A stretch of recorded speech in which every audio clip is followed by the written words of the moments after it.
The knockout stages continue here at Banbury. The sun has gone, the rain has come, but we'll wait to see if the Thames Valley Vikings march continues that we saw the start, dare I say, in the opening match of the day against Cambridge Bees. And they are playing from left to right in blue, up against the Crewe and Nantwich Blaze in the black. So it's a good start from Vikings, just going up to the Crewe 5-metre line, but having held out. Crewe now working their way downfield very effectively.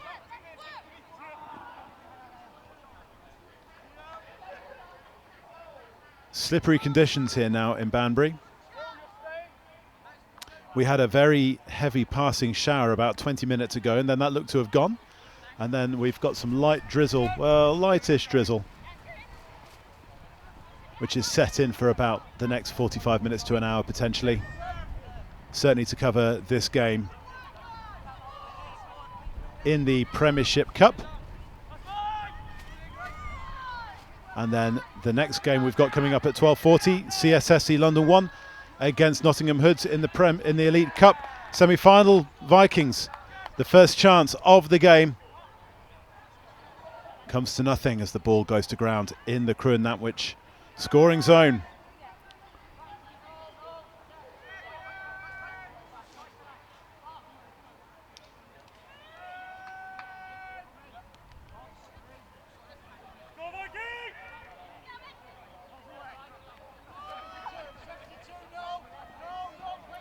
Crewe and Nantwich get a penalty. Vikings infringing, coming through the ruck and taking the tap. 18, Oliver Holmes. Crewe have brought down a young team with them this weekend from the northwest. Quite a few players in the England age group set up. And Oliver Holmes takes a dive for the line. It's one of the good things about the rain, makes the grass that little bit more amenable to diving from distance and sliding in. Holmes goes again. Passes this time. One thing that we have seen, two things really there, both from touch. First thing is Holmes having conditioned Vikings, made them aware that he's got the threat of around the fringes, but then also we see Vikings Charles Newton then, honesty about having touched the ball in flight, and sorry, not Charles Newton, it's Kyle Andrew making the saying that there's a that he touched the ball in flight and giving Crewe the 6 touches back. So Crewe camped out on the Vikings line.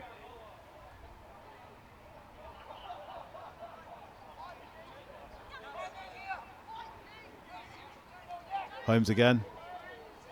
Gets the ball wide this time.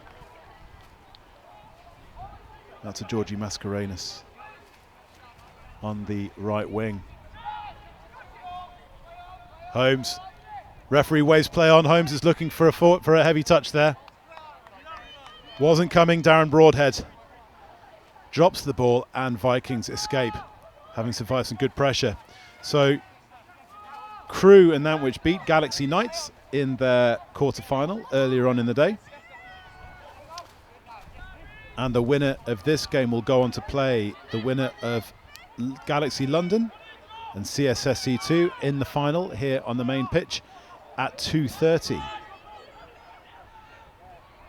We go with Vikings main man from the quarter-final.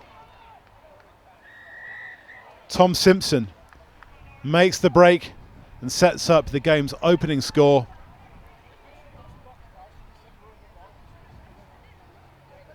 For Lauren Torley, another one of the key Vikings players.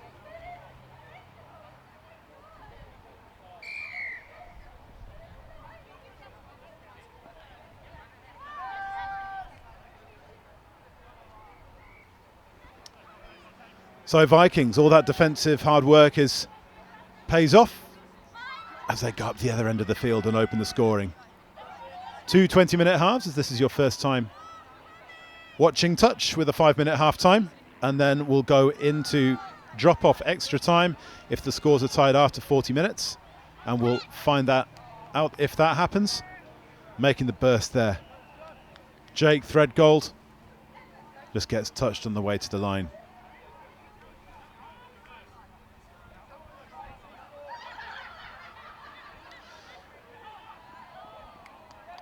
Josh Bendel there on the arcing run. Certainly suited up for these change conditions. It was a very hot day, well, relatively hot day here in Banbury yesterday. Got into the early 20s and lots of sun. And this morning it was the mid-teens and overcast, and now the rain's come down with a bit of a vengeance.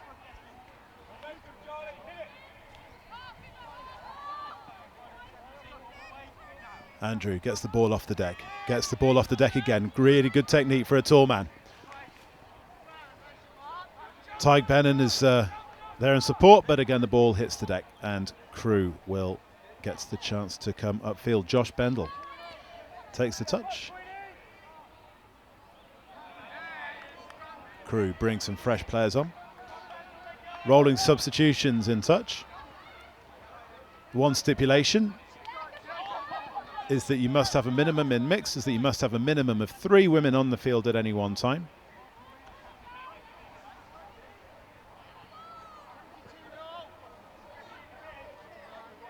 And that can go up to 5 women and 1 man if you choose, but by and large it's 3 men and 3 women on the field at any one time. Until we go into drop off, but that's another story. Victoria Chu.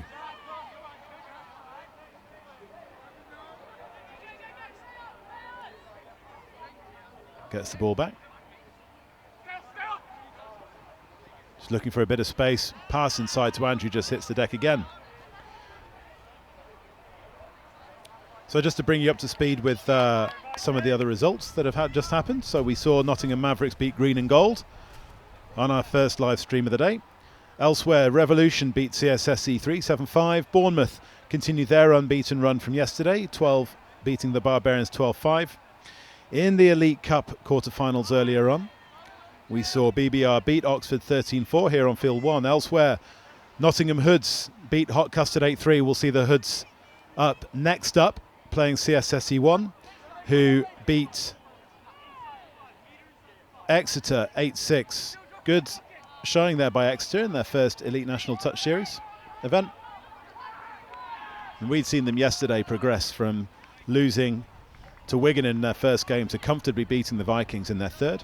And Cambridge Hornets, who are playing BBR, they beat Wigan 9-8 in a match that went to drop off extra time. So the Elite Cup semi-finals, as I said before, Nottingham Hoods against CSSC 1 here on Field 1 at 12:40. In the other game, BBR against Cambridge. Those are going to be 2 absolutely cracking matches. As we see Crewe looking to tie things up. Lovely time pass there from Darren Broadhead. He finds Olivia Harborough on the left wing, and Crewe and Nantwich tie things up just approaching the midway point of this first half here in Banbury.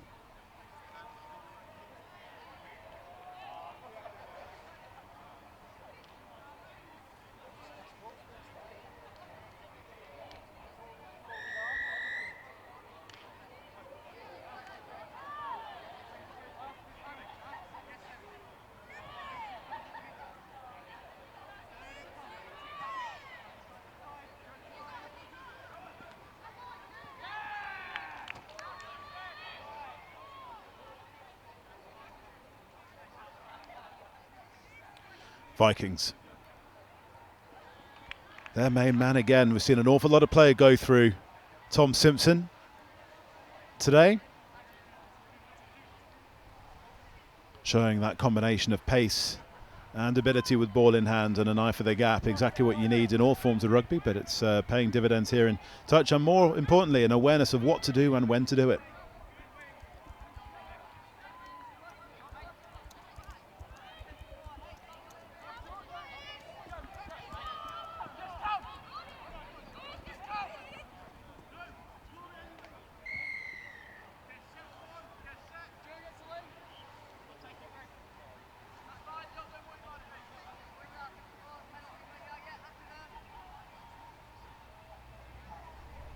Vikings restart with a penalty. Midway inside their own half. Here comes Tom Simpson again. It's unmistakable frame. think he won't mind me saying that. And Victoria Chu takes the touch in the middle. She's been another one of the pivotal players for the Vikings over the past couple of days. As they look to go back in front again, touch there made crucially by the Crewe players in their own scoring zone. The person who picks the ball up from the play the ball can't score, which is why that pass was made. This time, ball hits the deck just as it gets passed back inside, obviously. Crewe working it clear. Working a subbing move, getting fresh players on. Fourth touch coming up.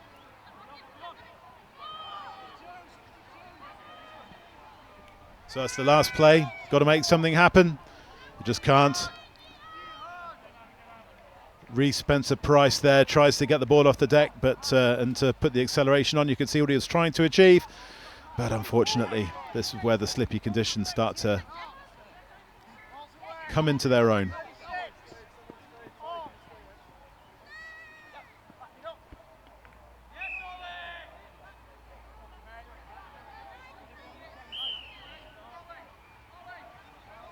Vikings, having overstepped the mark, concede the penalty on halfway. Great platform for Crewe. First touch. This is exactly what the Northwestern team are going to be wanting. But good defence there from Chu on Lucy Morris, slowing her up, taking the touch high up in the body. That's a bit more like it from the plays that time though, going low, keeping the pace going, getting the ball down quickly.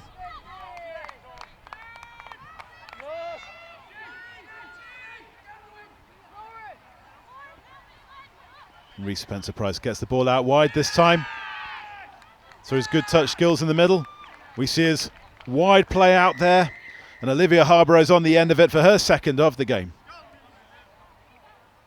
That's a fantastic piece of skill in these conditions, these weather conditions. As I say, the ball's getting increasingly greasy. The grass is wet. So not just to get that ball going a full 25 metres across the field, but also to catch it under pressure. And get the ball down to put Crewe in front for the first time.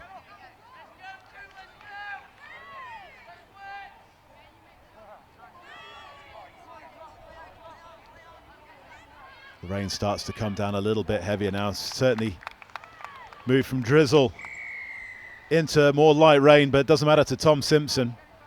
Seen him create quite a few today. That time he's finished on the end of it with a good bit of pace, going round into the link position to score. Ties things up at 2-2.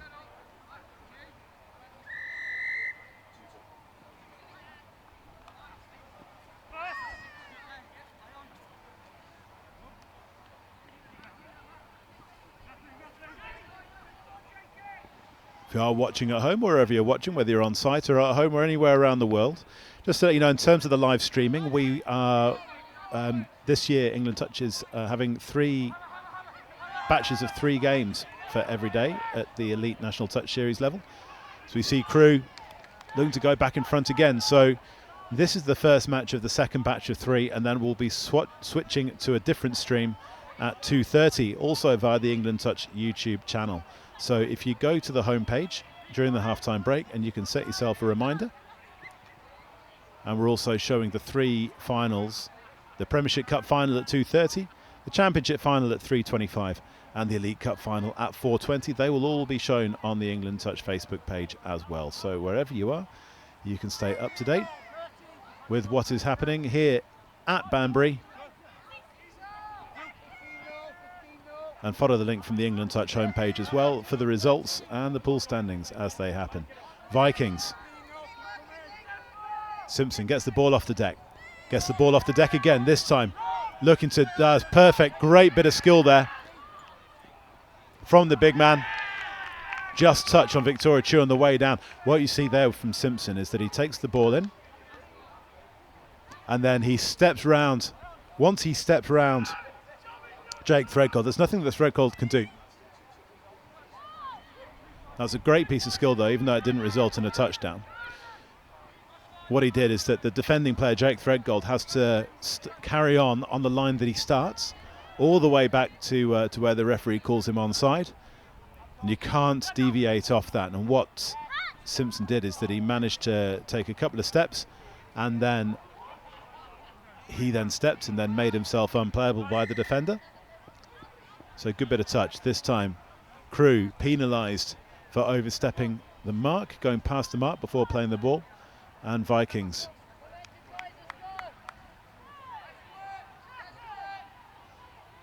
high and row this time in midfield.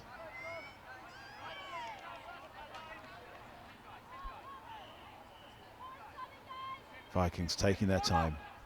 Rowe takes the ball in. Yeah, they're just looking to go through the middle of the Crewe rear guard and just pull in their defence, ask some questions. This time Crewe just going straight up. There is absolutely nothing complicated about this. They're just going straight up through the middle of the Vikings, asking questions of the referee in terms of how hard the touch is. Nothing happening though. At that pace it's difficult to have minimal touch. Here comes Cameron Burkett, player we've seen play for the Wigan Touch Warriors men's team in the elite men's and women's national touch series, the single gender competition last year.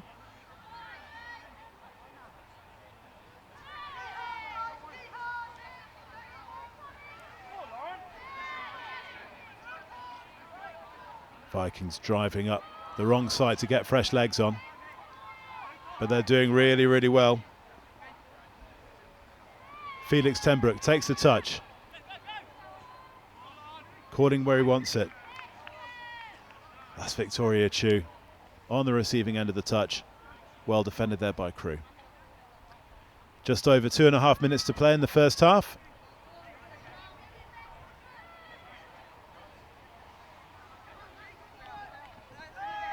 In this Premiership Cup semi-final. Exactly what you want in a big knockout game like this, is two teams that can barely be separated, and that's exactly what we've got here.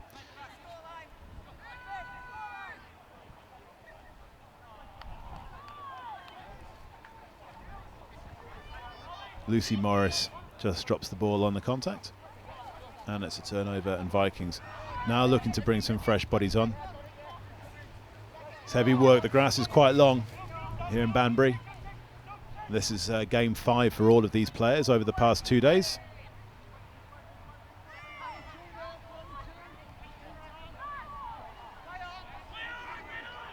Here comes Andrew.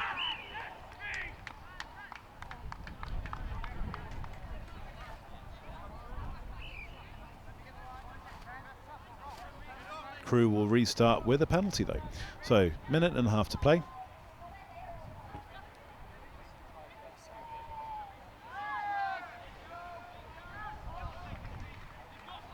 Vikings missing quite a few of their significant players. Sammy Phillips, Sam Jones, Yali Powley Williams, players who are in Malaysia with the England squads for the World Cup. Crewe have brought a young team with them as well. And they're matching each other blow for blow. Already it looks like this is a game that could go down to drop-off in 25 minutes time once you include the half-time. But here come Crewe.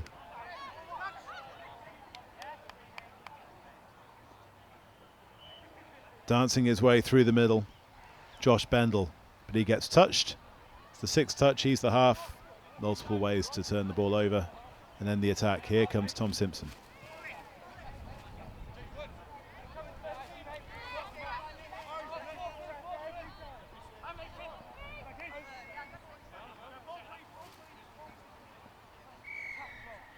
That's a pity there for Vikings, just getting some momentum going, but just need to make sure they're playing the ball from where they get touched.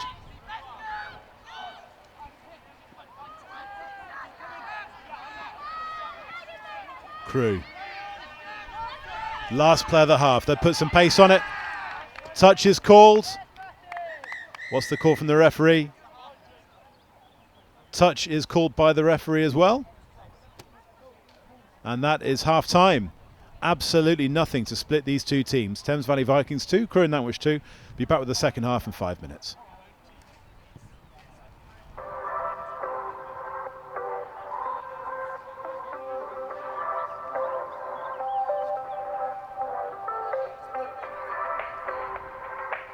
The Mexican standoff starts when the defensive team make their 5-metre line.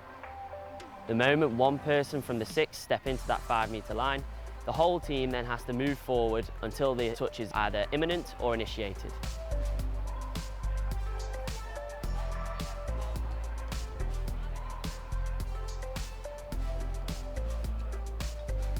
The Mexican standoff has one other rule where the attacking team, if they enter the 5-metre channel, the defensive team no longer have to walk up. But until then, the defensive team have to move forward until the touch is imminent. Forward 44! Gotta stay forward, gotta stay up!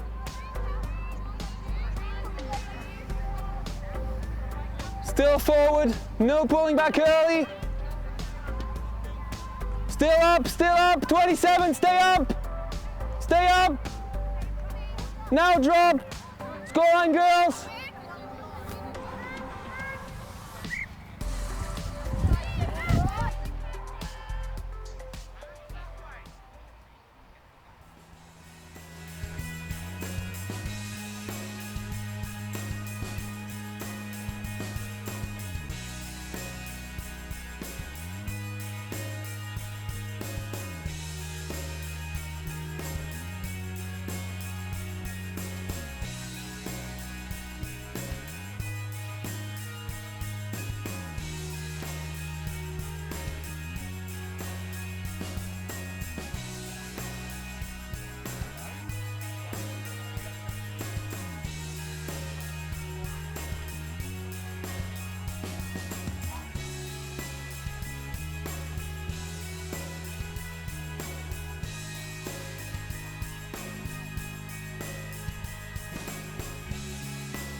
Second half here at Banbury, where the rain continues to come, but according to a couple of the various apps we have, it's going to be stopping in the next 15 minutes, which is perfectly in time for the Elite Cup semi-final, which we've got between CSSC London 1 and Nottingham Hoods at 12:40. Meanwhile, in the Premiership Cup semi-finals, what we're watching now, Thames Valley Vikings in blue defending against Crewe and Nantwich Blaze in the black and gold.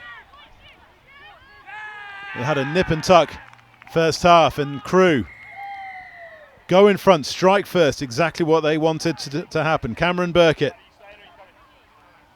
Saw him have a go a couple of times in the first half, taking a dive underneath the attempted touch. And that score is confirmed. Good finish there by Burkett, on loan from Wigan Warriors.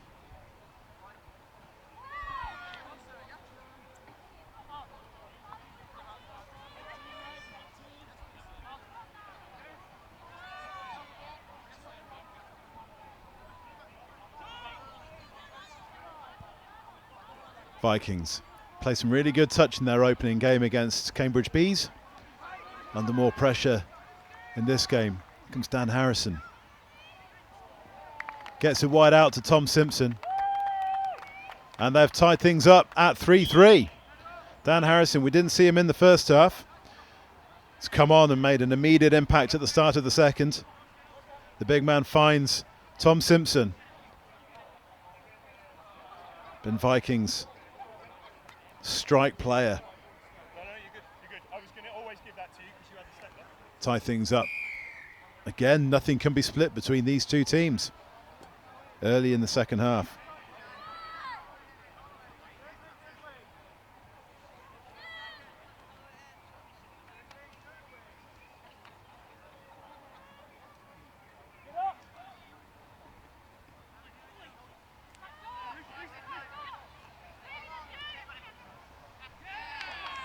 Said in the first half that this grass was, and the conditions were making sliding easier. Seen exactly what that then brings into play from Reece Spencer-Price, the ability to dive in from further range. Saw it from Burkett with the opening try, and then even further out from Reece Spencer-Price onto his knees and sliding in. Good defence from Vikings though to make the touch.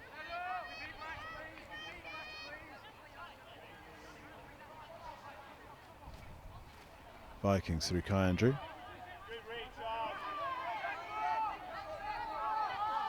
Gets the ball back off the deck.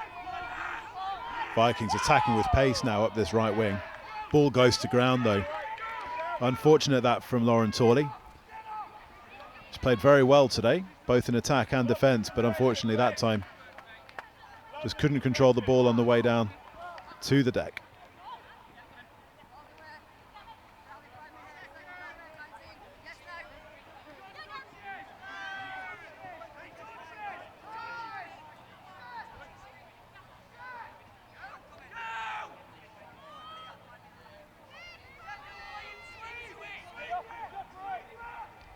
Crewe building again, just working the ball patiently from one side of the field to the other, looking for space.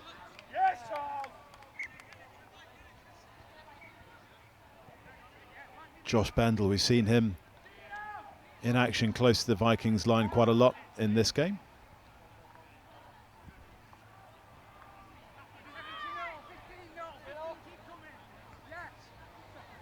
Just gets touched on the way down. And Vikings, having held out, work their way upfield, get some fresh legs on. The rolling substitutions. Tom Simpson. Dan Harrison. Back to Simpson again. And Harrison. Last player of the dice on that attack, just doesn't come to anything as the ball hits the deck. We've seen there again example from Simpson as he goes through the middle, taking a couple of steps and then just bouncing off his left foot, creating a bit of separation between him and the defender, who then can't track him.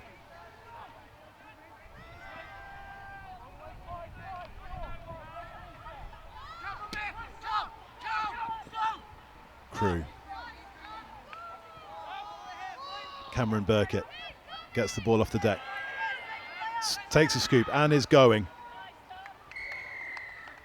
And that's exactly what Tom Simpson's trying to do at the other end of the field, is to try and encourage Crewe to make a touch from an offside position. This time Cameron Burkett at the other end succeeds, and Crewe, first touch, 5 more touches to come. Plenty of patience there from Burkett, not an ideal pass, but it doesn't try anything flash, just takes the touch sets things up again.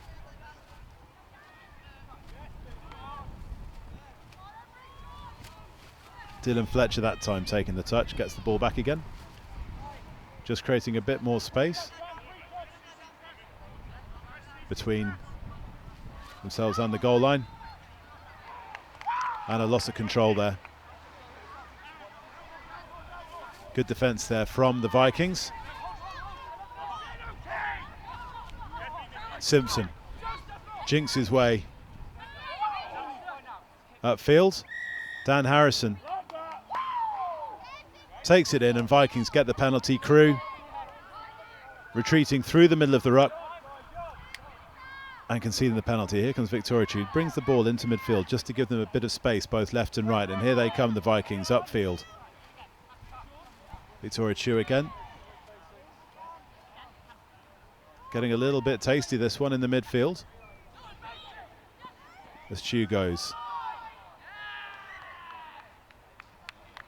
Takes a touch, but the ball goes loose, and Crewe can come upfield. Cameron Burkett all of a sudden just gets put into space.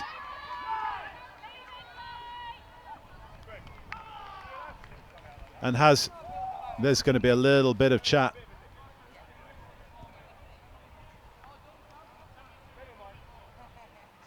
And Cameron Burkett, the touchdown will be given, but the young man has earned himself a talking to from the referee. So he just gets put into space on that. There's a lovely little bit of passing 1-2 there to put him into space. And you can see the defender, Ty Brennan, was not happy with how he thought he was being spoken to. Everything calmed down quickly though. The score stands, Crewe and Nantwich in front, just coming up to the midway point in the second half.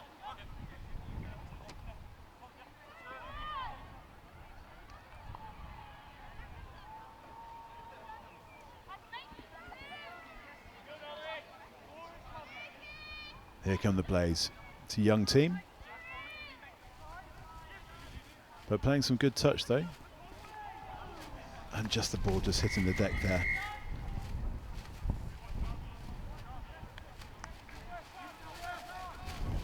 Unfortunate there for Crewe, did everything right to get him into the right position.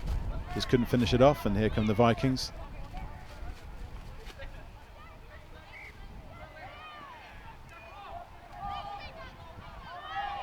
Andrew gets the ball off the deck. And again, the scoop, but that time the ball's just fumbled in the roll ball, and Crewe can work their way upfield.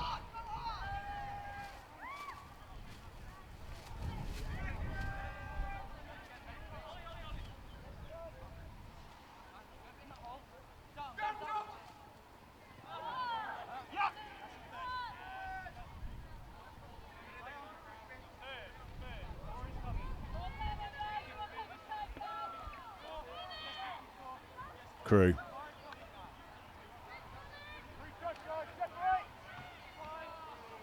That was on the 5th touch, so it didn't matter that the ball hit the ground.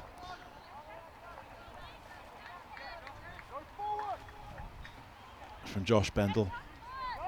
To say he's the only player who's kind of dressed for the conditions. It's all of a sudden turned into an early spring day as opposed to a late spring day. Stan Harrison takes the ball up.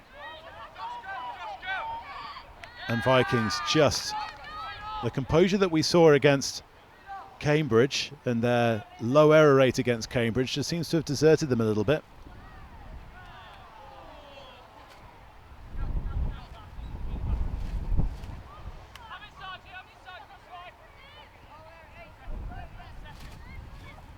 Here they come, Cameron Burkett.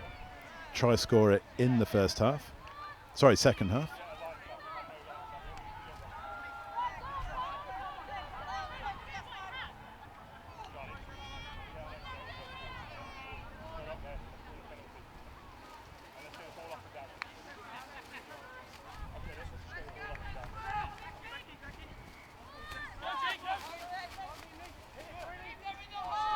Vikings on the attack, looking to tie things up again. Victoria Chew joined for the last few minutes of this game by Chris Simon from Nottingham Hoods. Could we call you Mr. Nottingham Hoods, Chris, or is it definitely a collective? You best ask the others about that. I'm hoping it's a bit of a collective these days. It might have been mostly me a few years ago, but I've managed to offload a bit of the work. Just as a quick one about the, as we see Crewe just building away, as this is, Thames Valley Vikings need to equalise and they've got a fantastic position. Just a quick one about the announcement about the European Championships coming back to the city. How much does it mean for a club like Nottingham? Yeah, it's fantastic. I mean, last year, not only hosting the tournament in our city was great, but there's been a bit of an upsurge in touch as well, just people being aware of the sport and the fact that it's got a real part to play in development, I think, from juniors upwards. Speaking of juniors, we've got a lot of young players on show on both teams here, and it's tied up again. Tom Simpson just showing his pace. He's been Vikings' main man, certainly in the first game in the win over Cambridge Bees. You've got a lot of young players in the Nottingham Mavericks side that we saw beat green and gold in the previous game. That's something that that you guys are developing a lot in the Midlands. Yeah, it is. Yeah, we've been pushing the game from sort of, I guess, 11, 12 years upwards, really. And our Mavericks this year, we've got 7 under-17s in that squad, and that bodes well for the future, I think, not only for Nottingham, but for Midlands and hopefully for England as well. And a couple of your teenagers who are playing in the Hoods, who we're going to see in the next game against CSSC 1, having gone to, I think this one's going to be given. That's a great dive underneath the touch, and we'll talk through just in a second. This is just a classic finish.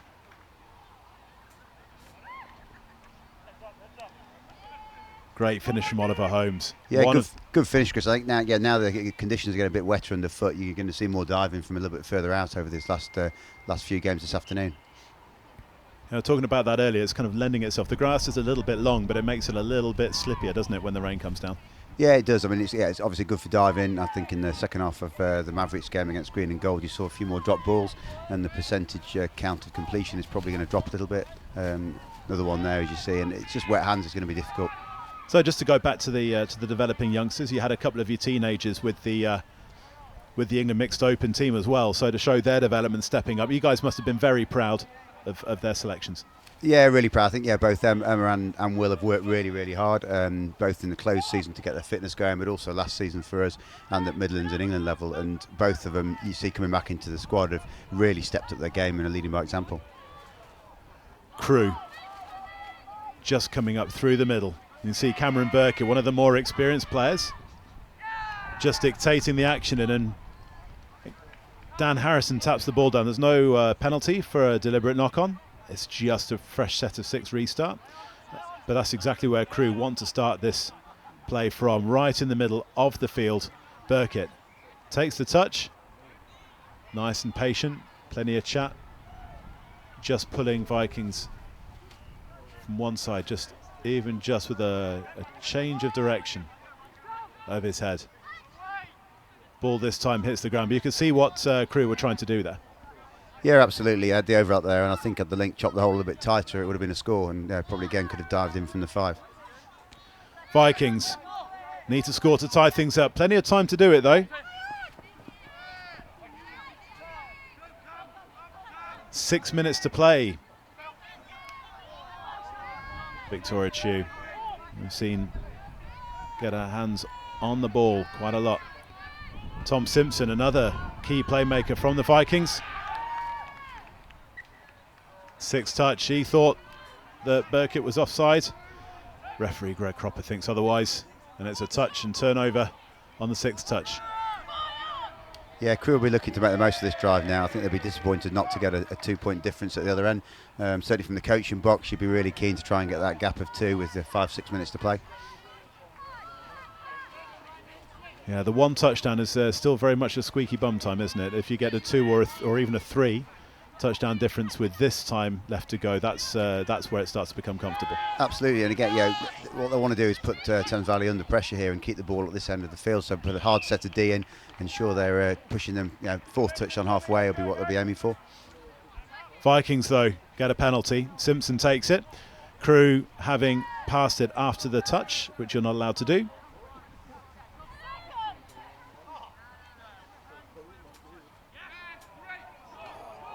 And that's been given as a loss of control. You can see the debate between the referee and the player who thinks that the ball was slapped out of her hands. Yeah, one of those 50-50 ones, Chris, they go either way, and I think as a player it obviously annoys you if it goes the other way, but from a refereeing perspective it depends on what line you've got and what sort of sight you've got.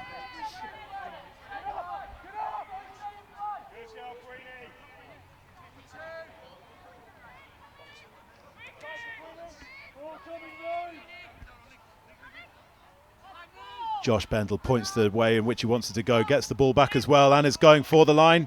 Just touch on the way through. Yeah, touch made. Our fifth now. They wanted me keeping the ball down here, and again putting a hard set of D. Either score or at least put Thames Valley under pressure. Ball goes to ground, 7 metres out though. Just for a roll ball restart from the Vikings.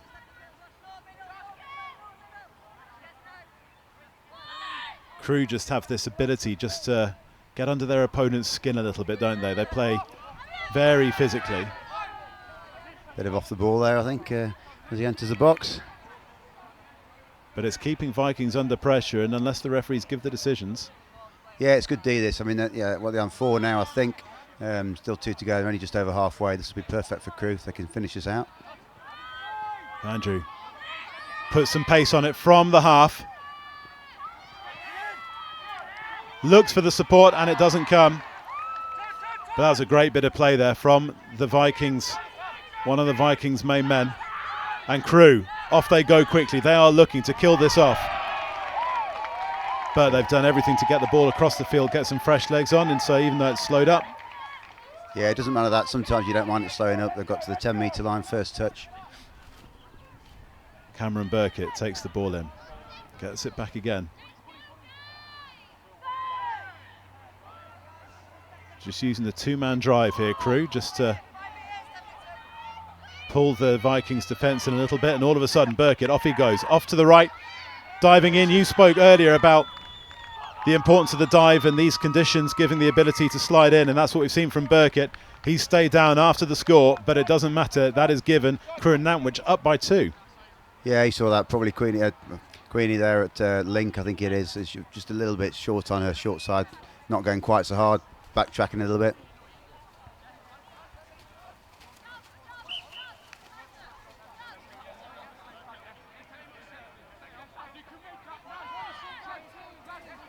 So that's 2 up for Crewe, and I think that will be in the coach's book with 2 to go. They'll be looking to close this one out now. I'll be very disappointed if they don't go on and win it.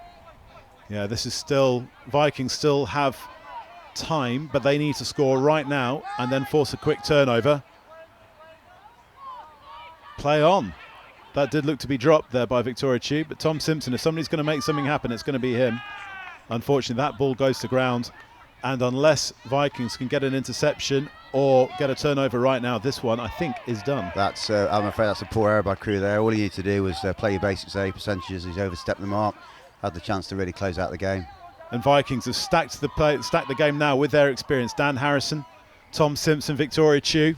If anybody's going to make things happen, it's going to be those 3. And also on the wing, Lauren Torley on the far right wing.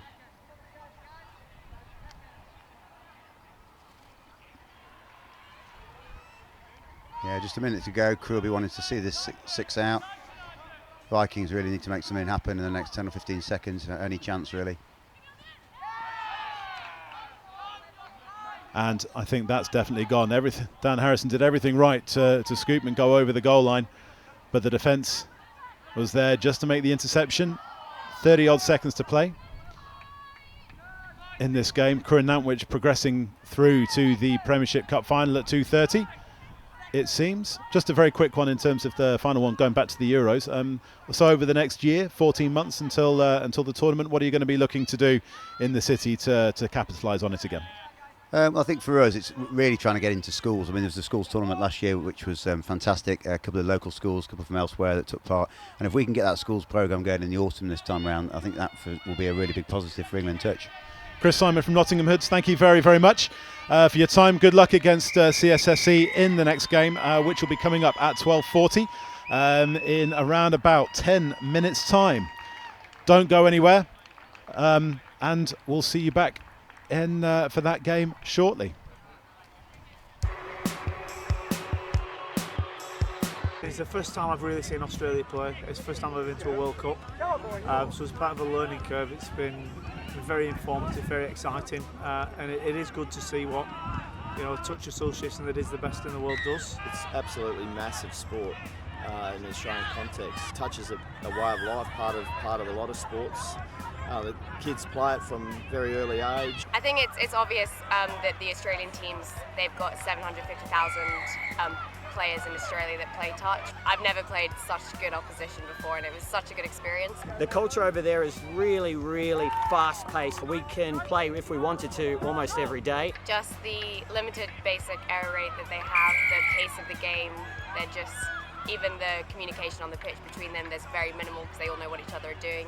The flow of the game, I think the momentum that the Australians have, there's no stopping on the pitch. There's all one thing into another, and I think if we can incorporate that into our game, it will really up us and really improve our game. One of the biggest differences, there's no weakness anywhere on the pitch. Their defence is excellent, so everything we need to do has got to be absolutely precise in order to execute. We weren't able to do that, but we finished 8-0, which I've been told is one of the best results from the English side against Australia. Closer than it looks, so altogether we're really pleased with our effort. But the intensity is at another level, especially in this heat, even at 8 o'clock in the morning. To be honest with you, I don't think in the age category matters when you play against Australia. They're just the best in the world in whatever division you're playing them in. It's always an absolute privilege to play the best in the world. It makes you step up your game regardless of what the scoreline might be in the end. Just the intensity, I think, running hard and the speed of the game. We've never played at that sort of speed, and to bring that into the World Cup has been awesome, and it's really upped our game and upped the speed of our game, I think. Regardless of the result, you're going to learn so much from playing the best in the world, and the better you can step up when you're playing against Australia, you know you're going to be stepping up against the rest of the teams you play against as well. 2010 was the first Euros that I went to. We took an Australian Academy youth team over for the Euros, and found that touch was in its infancy in the UK, and they were a little fair way behind everyone else. But over that time I've been coming back, really got involved in the last 2 or 3 years after the 2015 World Cup, and the gains that I've seen in England touch have been massive. What's been really pleasing is the gap that we've bridged between Australia. In previous World Cups they've put sort of 16, 18 tries on us, and this time we've got it down to under double figures, so that's been really good.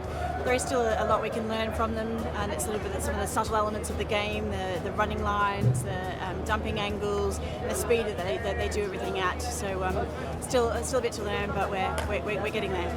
I think we're starting to close the gap. I think certainly in areas such as conditioning, we've shown that we can match.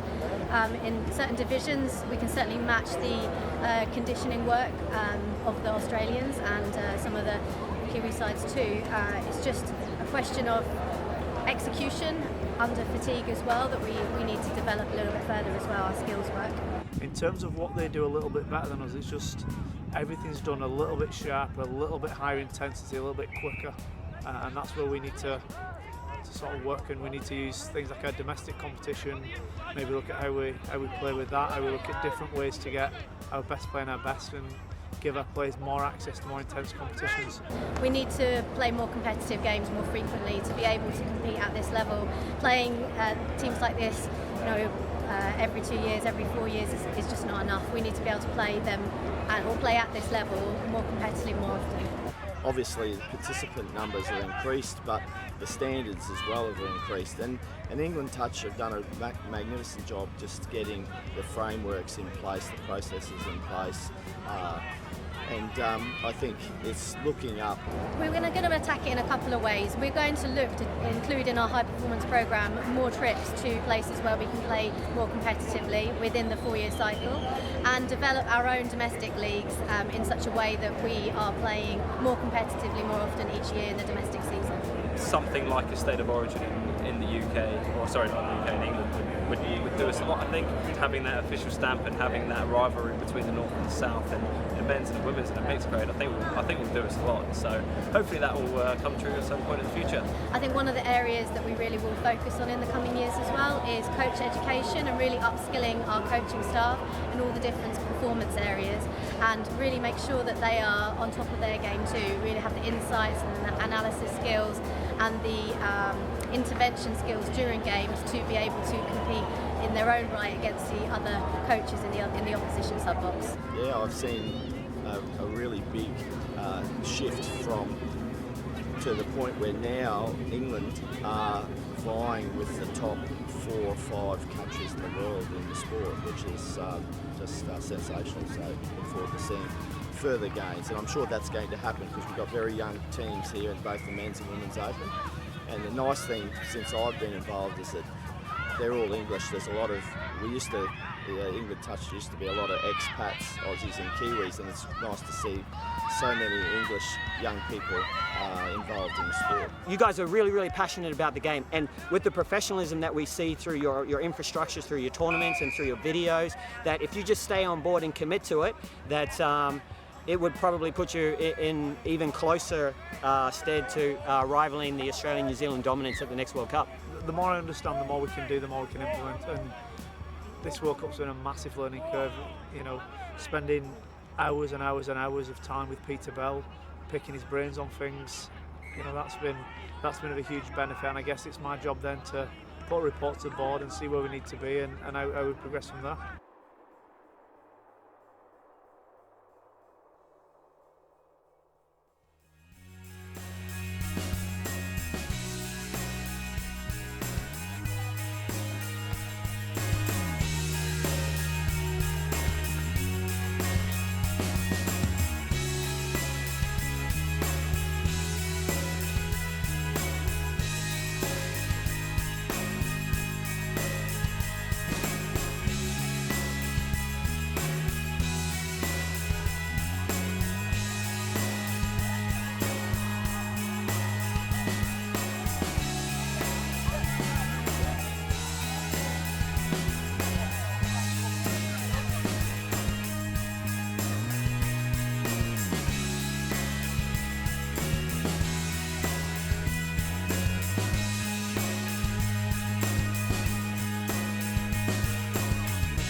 So welcome back to Banbury, the Belief Elite National Touch Series, and we move into the nitty-gritty stuff. This is the Elite Cup semi-final. CSC 1 against Nottingham Hoods. The Hoods in black and dark green, CSSC in blue. And CSSC wanting to get off to a flyer in the opening minute. Looking to make the earlier inroads, diving in. Yeah, not quite, but a bright start for CSSC.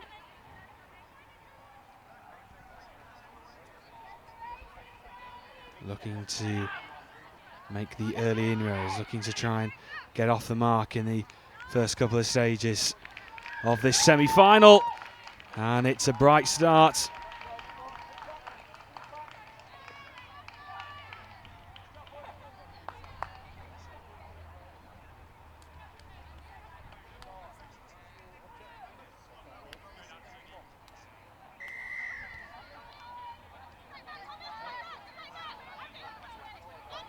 So CSSC London off to the perfect start. I'm delighted to say I'm joined with Cameron Burkett. Cameron, how are you doing? How's your weekend been? Good, thank you. Yeah, it's been a good weekend. Started off strong against Thames Valley yesterday. Just scraped a win last second play. Had then a tough 2 games. We had 2 of the best teams in England. Wigan first. Played really well. 13-5. We're quite happy with that. We said under 20 and at least 1 score for us, and we did that, so we're happy. And then BBR gave us a bit of a schooling, as we expected, really. Yeah, BBR, of course, one of the really strong sides. Quality, yeah.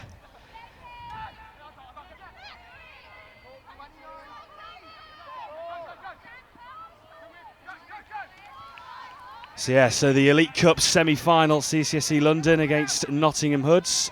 Should be a relatively close game. Should be a tight game. Lots of good talent on this team. Quite a lot of young talent as well. There's Will Lupton, who's just played his last season of 18s at England. Isabel Hobson, under 18s England. Evan Michaels in his last year now. Played with him last year at JTC. Phenomenal little player. Yeah, he's got a great quickie game and a great dad, hasn't he? I think he went in for a few. I didn't quite make them, but yeah. I'm sure I'll get a few in this game. Yeah, certainly looking to get to a bright start. CSSC London looking to make the early inroads. 2 tries in the opening couple of minutes. How can the Nottingham Hoods reply? So that's Emma Oliver, I believe, another young player, very talented, superb player. Struggled with injuries a bit, but she's on form. She'll be on form today, and she'll be wanting to get a win here. Yeah, certainly will do. Nottingham Hoods looking to reply to those 2 early tries from CSSC London, looking to go through the centre on this occasion, but a good response after the first early inroads from CSSC London.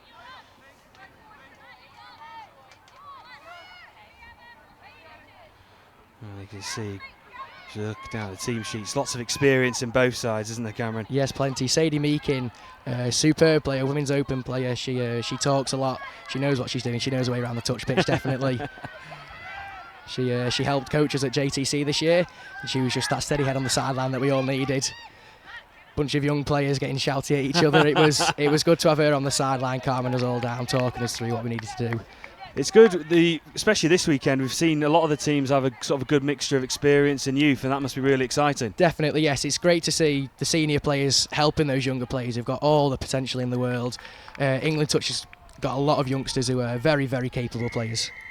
And of course, obviously, I've been asking everyone who's come into our studio throughout the weekend about the World Cup in Malaysia. Yes, obviously, it was an unbelievable occasion, and of course, a lot of these players playing in obviously this weekend. Yes, quite a lot of them in very, very hot conditions. Yes, it's be the talk of the weekend. Definitely, the weather. Yes. Look at a few of them look a little bit tired this weekend. Definitely have a bit of a muscle soreness after it. Certainly. Obviously, this weekend is such a high intensity weekend. Of course, you'll be guaranteed playing 3 games on both days, so 6 games in total. So the fitness levels must be having to be really high. Definitely. And a lot of teams who are probably quite used to playing 20-minute games from CTS and development tournaments last year, who have all stepped up into this, having players doing twice as much game time as pretty much. So it's a shock to the system, really. So how do you manage those fitness levels, especially obviously yesterday and played 3 games? How do you manage that throughout the day? So it helps. We've got quite a big team this weekend, so we've got 3 pods rotating. That's helped us. We can sub a lot. Other teams who've only got 2 pods, they're having to work a lot harder. but it's just making sure that you're stretching after every game, because there's quite big breaks as well, because they're 40-minute games. You can have 2-3 games off, that's over an hour, hitting 2 hours at times. So it's making sure you're stretching off after those games, getting a nice cold shower when you get back at night, nice early night, and getting ready for the morning. How was the momentum obviously going in from yesterday? How was everyone feeling last night going into today? Everyone was quite good. We were all very positive. Despite the tough games, we all had a nice little social. We went out for food together. We were all set for today. Your Cameron's teammates just coming to say hello in the temporary studios we've got here in Banbury. Yeah, we've got Oliver Holmes and Reece Price next to us, 2 very good young players. And that's Evan Michaels. Has he got it? He has. CSSC London then in strong position. 4 points to the good inside the first 6 minutes. It's been a brilliant opening. Very clever little play. Very clever little play there from Evan. He sold the dummy, saw the gap, and he went for it. Yeah, certainly. And CSSC London, absolutely brilliant start to this semi-final. Nottingham Hoods having to reply. 4 down's going to be a difficult one, but they've got time to do it. It's a game of 2 halves, as they say. It certainly is. We've seen that over the weekend. We've seen games where maybe high scoring, a couple of close games as well. Yes, very much. It's been very entertaining. 1.5 days and still plenty of touch to play as well. We've got those, of course, the Premiership, Championship and League Cup finals coming in the afternoon. Yes, yeah. We're now in the Premiership Cup final. Of course, yes. That should be great for us. It's where we expect it to be. It's where we aimed for, and we've got there. We're very happy with where we are. Yeah, so that was the aim, was it, coming into this weekend? That was the aim. If we got into the elite, it would have been amazing, but we didn't expect to. That was the push. Yeah. The Premiership was the true goal. Well, huge congratulations, obviously, in making it. And how's everyone feeling then ahead of the Premiership final? As Nottingham look to come in and try and get one back? Not on this occasion. I think a late pass off the sweeper step back. Very nice little play that Hoods use quite a lot. Will Lupton runs them really well, and they've got a few less experienced players running them there. It's really good to see. Yeah, just going back, obviously, Premiership Cup final. How's everyone feeling ahead of it? Everyone's feeling really good. Everyone's up for it. We're all still quite fresh, surprisingly. As I said before, helps having a big squad. Yeah, definitely, because you can rest players. We've got 2 rests in every game, which means they're fresh for the next game. It's really good to have. And here comes CSSC London once again, looking to go out wide, although the pass just not coming off on that occasion. And of course the weather today, because yesterday it was obviously dry but sunny in times as well as today. We've had a bit of rain. Has that affected the conditions? Definitely. The ball has got very, very greasy, very, very quick. It's just getting those basics right, keeping your play simple, not trying to throw 30-yard long balls every time. And it helps defences because they can defend a lot tighter. Force the long ball, and then it's 50-50 whether it sticks or drops. Yeah, 8.5 minutes gone. CSSC London in total control. I'm sure they'll be very happy with the work they've done so far. Yeah, they'll be looking to capitalise on this. They'll try and get as many as they can early on, try and hold that lead, stick it out for their final later on. Yeah, looking to push forward once again through the middle. A couple of the players recognised from yesterday. George Miller had a cracking game yesterday, although it slipped there. That's the condition we were just talking about. Yes, the pitch has got very wet, and because it was so dry yesterday, the bottom's dry, but then all the top's really wet through, so studs aren't sticking very well. And looking to add a 5th. Hood's just getting that touch there on Evan. He's got a ridiculous dive. He gets really low really early. He's unlucky there not to get another score. Nottingham Hoods obviously with work to do, looking to build from the back. We saw the Nottingham side in action earlier on, the Nottingham Mavericks. As the Nottingham Hoods, lots of work to do, but plenty of time still to do it. Half an hour still on the clock. Looking to break over the 10-metre line. That's Will Lupton. He'll be looking to produce a moment of magic. He's definitely got it capable of him. Been fortunate enough to play with him a few times. We played at Northern Stars together 2 years ago. Phenomenal young player, works really hard. Played at World Cup this year, rightfully so. Played with a mixed open, and he was absolutely phenomenal. Yeah, Will Lupton, one of the experienced heads in the Nottingham Hoods. Hoods one of 5 actually in the squad altogether, representing England in all the different categories. Only 19 as well. Yes. He's only 19 and he's playing at Mixed Open at World Cup, and he's bright future. Very bright future. And looking to come CSSC London again. I think they've got the score there. Yeah, referee's given it, and what a 10.5 minutes it's been for CSSC London. And looking at it again, just that run through the middle and then dive, and just saw that opening. And I think Nottingham, even though there's 10 minutes to go, would love half time just almost to regroup. Definitely, they'll need a big team talk at half time. I'm sure they'll lead that properly and they'll come out stronger in the second half. So which sides have impressed you over the weekend then, Cameron? Of course, obviously talk, of course, BBR trying to retain that Elite Cup title, of course. But who's really impressed you this weekend? Hoods have looked really strong so far. I'm surprised they're down 5 in this game. I've watched a couple of their games and they've looked like they've got a lot going for them. I think they must be a bit tired after after 1.5 days of grueling touch. Yeah, certainly, as CSSC London look to come through the centre once again. Andrew Dyer linking up in the middle. Chris Wall, Andrew Dyer. Chris Wall, men's 35's captain for CSSC. London Ones looking to come through once again over the 10 metres, just slowing things down. They're in complete control. Is this where the game management really comes in? When you feel like you're in this commanding position, you don't want to almost force it too much. You don't want to give anything away. Yes, definitely comes down to game management. CSSC will probably try and keep it simple with another score here.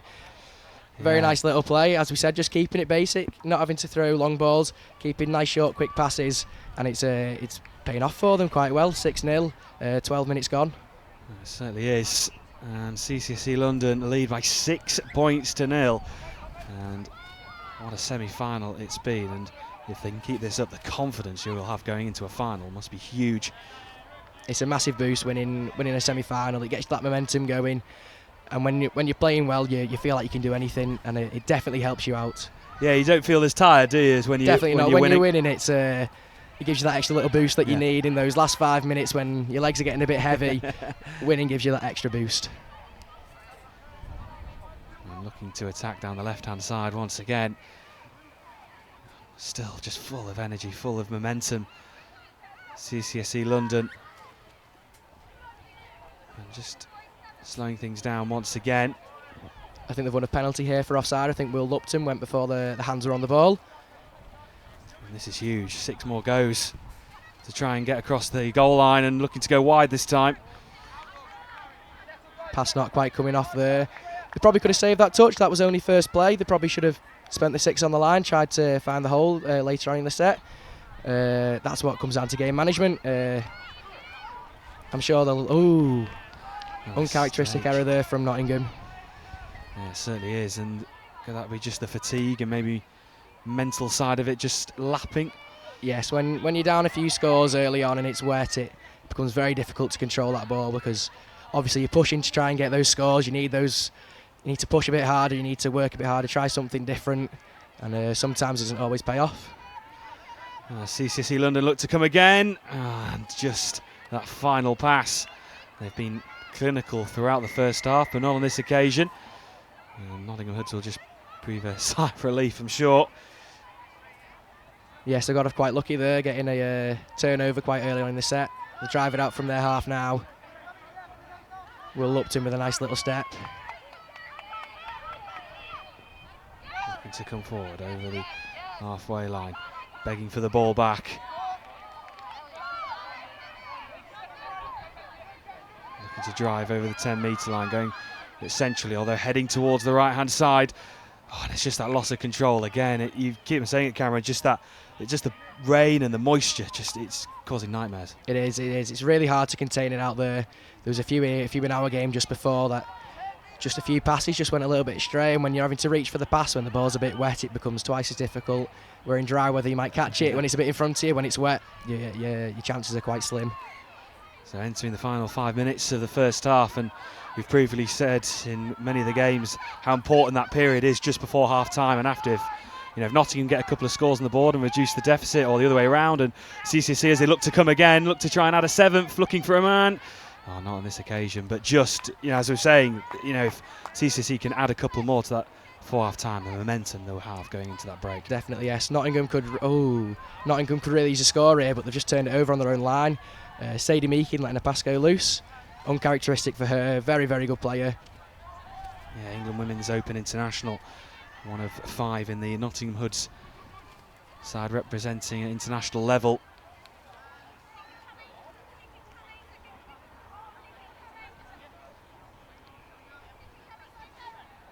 Looking to come through once again with Wall, looking to spread it out wide. But restarting, building it up again. This is really nice, calm and composed play. Really composed, yes. This is what they need right now. Nothing too fancy, nice basic touch. And then they come again, Wall in the thick of it. Beautiful long ball out to the wing. And there we go for an initial thought. I think there was just a slight check to see if the pass was deemed fair, and it certainly was. And CSSC London add a 7th. And with the clock just ticking over 16 and a half, it's been a pretty dominant display, hasn't it? Yes, CSSC have done really well here. To get 7 scores against a very strong Nottingham team is very impressive. They'll be very happy with how they played this half, and they'll look to continue it in the second half. So, 3.5 minutes left to go. CSSC London in total control. If you were Nottingham Hoods now, Cameron, what would the mindset be going into these final few minutes? Just obviously trying to, they see it again, they're really trying to force it, aren't they? Trying to get a few points before the break. Yes, they've just got to take it back to simple touch. They're trying to throw it around a little bit too much. Maybe get, Will Lupton runs a sweeper really well. If he can get on the pitch attacking the line, I'm sure they'll be looking to get a score off him. They've just got to try and keep calm, get through the sets. Completion is key in this weather. If you can complete your sets, you give yourself a good chance of either getting back in the game or going winning the game. Absolutely. These last couple of minutes can be crucial just before half-time if CSSC can add a couple more. Really, not as they're not in control at the moment, but it would certainly just add to that scoreline and put them in total command, and really strutting the stuff at the moment. Evan Michaels running the sweeper. Oh, diving, that was very audacious. Good touch. That was a very good touch there from the Hoods player. Yeah, crucial touch just at the line. And just when they need a strong defence, just stopping CSSC coming through once again.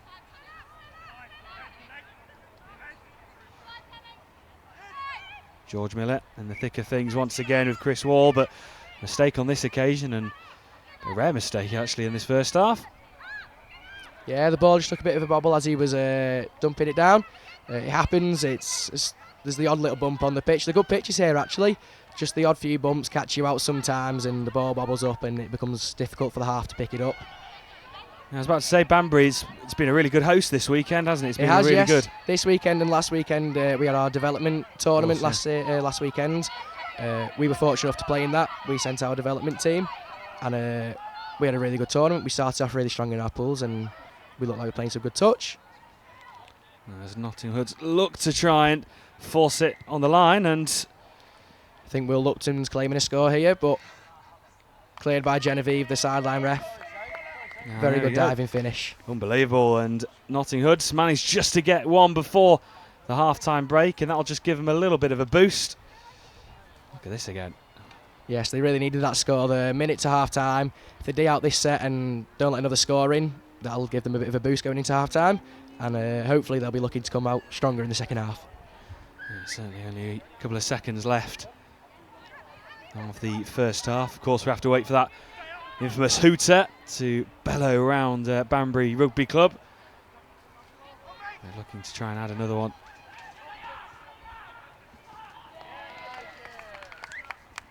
Before the half-time interval. CSSC getting another attack on the line. Deviation from the Hoods player gives CSSC another set of 6. And there is that half-time hooter. Still in the last phase of play. And that is the half-time break. So what a first half it's been for CSSC London. Absolutely dominant that first half. Very dominant performance, very dominant. Hoods are lucky to get that one score. They'll be looking to work on that and try and get a few more early on in the second half to try and put them in a place to come back. CSSC will be coming to start as they did last time, get a few scores early on and finish the game before it. So at the half-time break, CSSC London in complete control, and it'll be a big 5 minutes for Nottingham Hoods if they want anything out of this semi-final. We'll be back for the second half very shortly.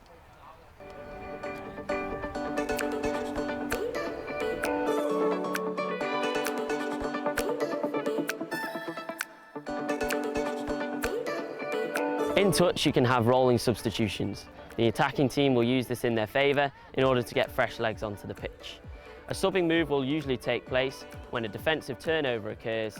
A subbing move can be anything from a backdoor play or a three-man drive in order to get the space on the field for 3 or 4 fresh players to come onto the pitch.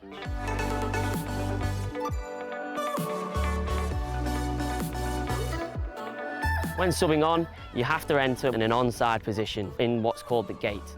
This is the 10-metre channel from both sides of the pitch, and you have to enter onto the pitch and off the pitch through this gate as well.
So welcome back to Banbury, the Belief Elite National Touch Series, and it's been a dominant display from CSSC London in the first half of the Elite Cup semi-final over Nottingham Hoods, and it's a big couple of minutes now for Nottingham Hoods to get back into this.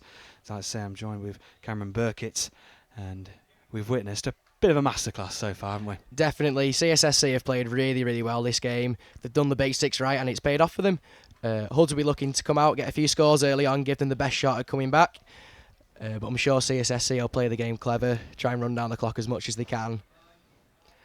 And, well, it would be an amazing comeback if they can, but I'm pretty sure we're not going to see a drop-off in this one. But first time we've had a player in today who's had experience in the drop-offs. What are they like and what are they like to play in? Drop-offs can go one of two ways. You lose and it's absolutely horrible. You never want to lose a drop-off, but then you go through and you win one and it's the best feeling in the world. I can imagine they're quite entertaining stuff. We haven't seen one as of yet on pitch number 1, but still plenty of time. We could see it in those Cup finals, and that would be amazing if they do. I'm sure for your sake you'd like to win it in normal time. Definitely like to win it in normal time. I don't think my body will go through a full drop-off now. Yeah, it's certainly been a gruelling weekend, and I'm sure all the sides would love to win it if they can in 40 minutes. Nottingham Hoods just starting this second half and looking to try and get a point on the board, and it's an important couple of minutes, isn't it, now for the Hoods to try and get a few tries on the scoreboard. Definitely, they could really use a score this set. Will Upton will run a counties play here. Look to uncharacteristic error there, but they've got away with it. They've won a penalty. I'm sure Will be running the same counties play again. Yeah, 6 tries to try and get points on the board. And they've got to take every single opportunity to get through this CSSC defence. Another opportunity missed, and now first look in the second half for CSSC London. Yeah, I'm sure CSSC will drive it well up towards the box. Try and get fresh legs on, keep them as fresh as possible if they're setting themselves up for a final. Driving towards the halfway line and looking confident every time they come forward, playing with a bit of spring in their step, and look at the yardage they're making up with the pace and power through the centre. This could be an unbelievable try, although the referees brought it back. Yeah, I think they just lost count of the tackle count there. Drove it in on 5th touch to turn it over. I'm sure they would have loved to have set for a scoop. They had a nice roll on going, so the scoop would have been quite a good one, but unfortunately losing the count. Yeah, the momentum is certainly with them. George Miller in the centre of that as the Hoods look to come forward on the halfway line, although now pressing towards the 5 metre, and suddenly this game has just exploded into life in this second half, end to end. Hoods look like they really want to come back into this. They're pushing a lot harder than what they were the first half. They're getting good yardage, driving really hard. Is that something that would have been said at the interval, to really just sort of start strong and press them from the off? Definitely. Try and get them off guard as soon as they can. Try and get themselves back into the game. They'd rather get scores early on than try and claw it back in the last 5 minutes. Yeah, certainly as CSSC London look to try and capitalise on that. Forced pressure, of course, from Nottingham Hoods, and this could be another opportunity. No one there to finish the job off, so a let off the Hoods. Yeah, that was a good scoop from CSSC. Unlucky for it not to come off. I think they just got outnumbered a bit. Hoods had a lot of players around the ball area that helped them out quite a lot. So defensively starting off strong, Nottingham Hoods, and they need it if they want to try and get back into this semi-final. A lot of work obviously to do. As they look to drive over the 10 metre, looking towards halfway. Nice pick up. This is a lot better from Nottingham Hoods. They're driving really hard, getting themselves up the field. Won a penalty here. This will give them a fresh lease of life. They'll be looking to get a score this set. They certainly will.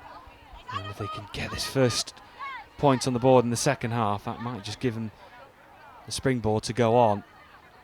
But still so much work to do, of course. A lot of work to do, and it'll be very difficult for them to get back into it.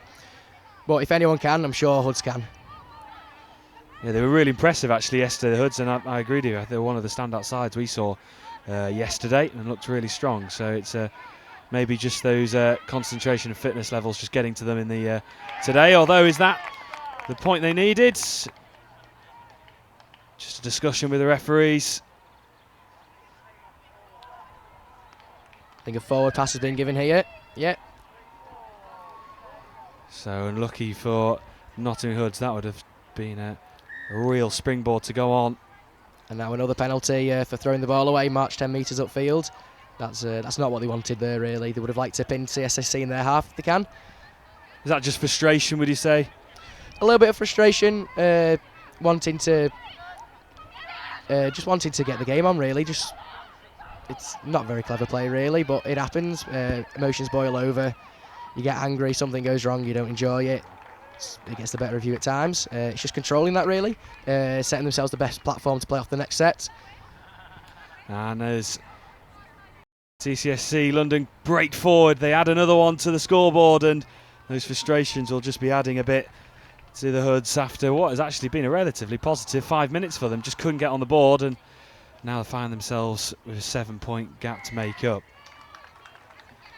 Yeah, for Hoods, it's just not letting the heads drop now. They've just got to keep working, try and get as many scores as they can early on. They've had a positive 5 minutes, they've drove well, they've got up the field well. It's just finishing those plays off at the end. And looking to come through the middle once again.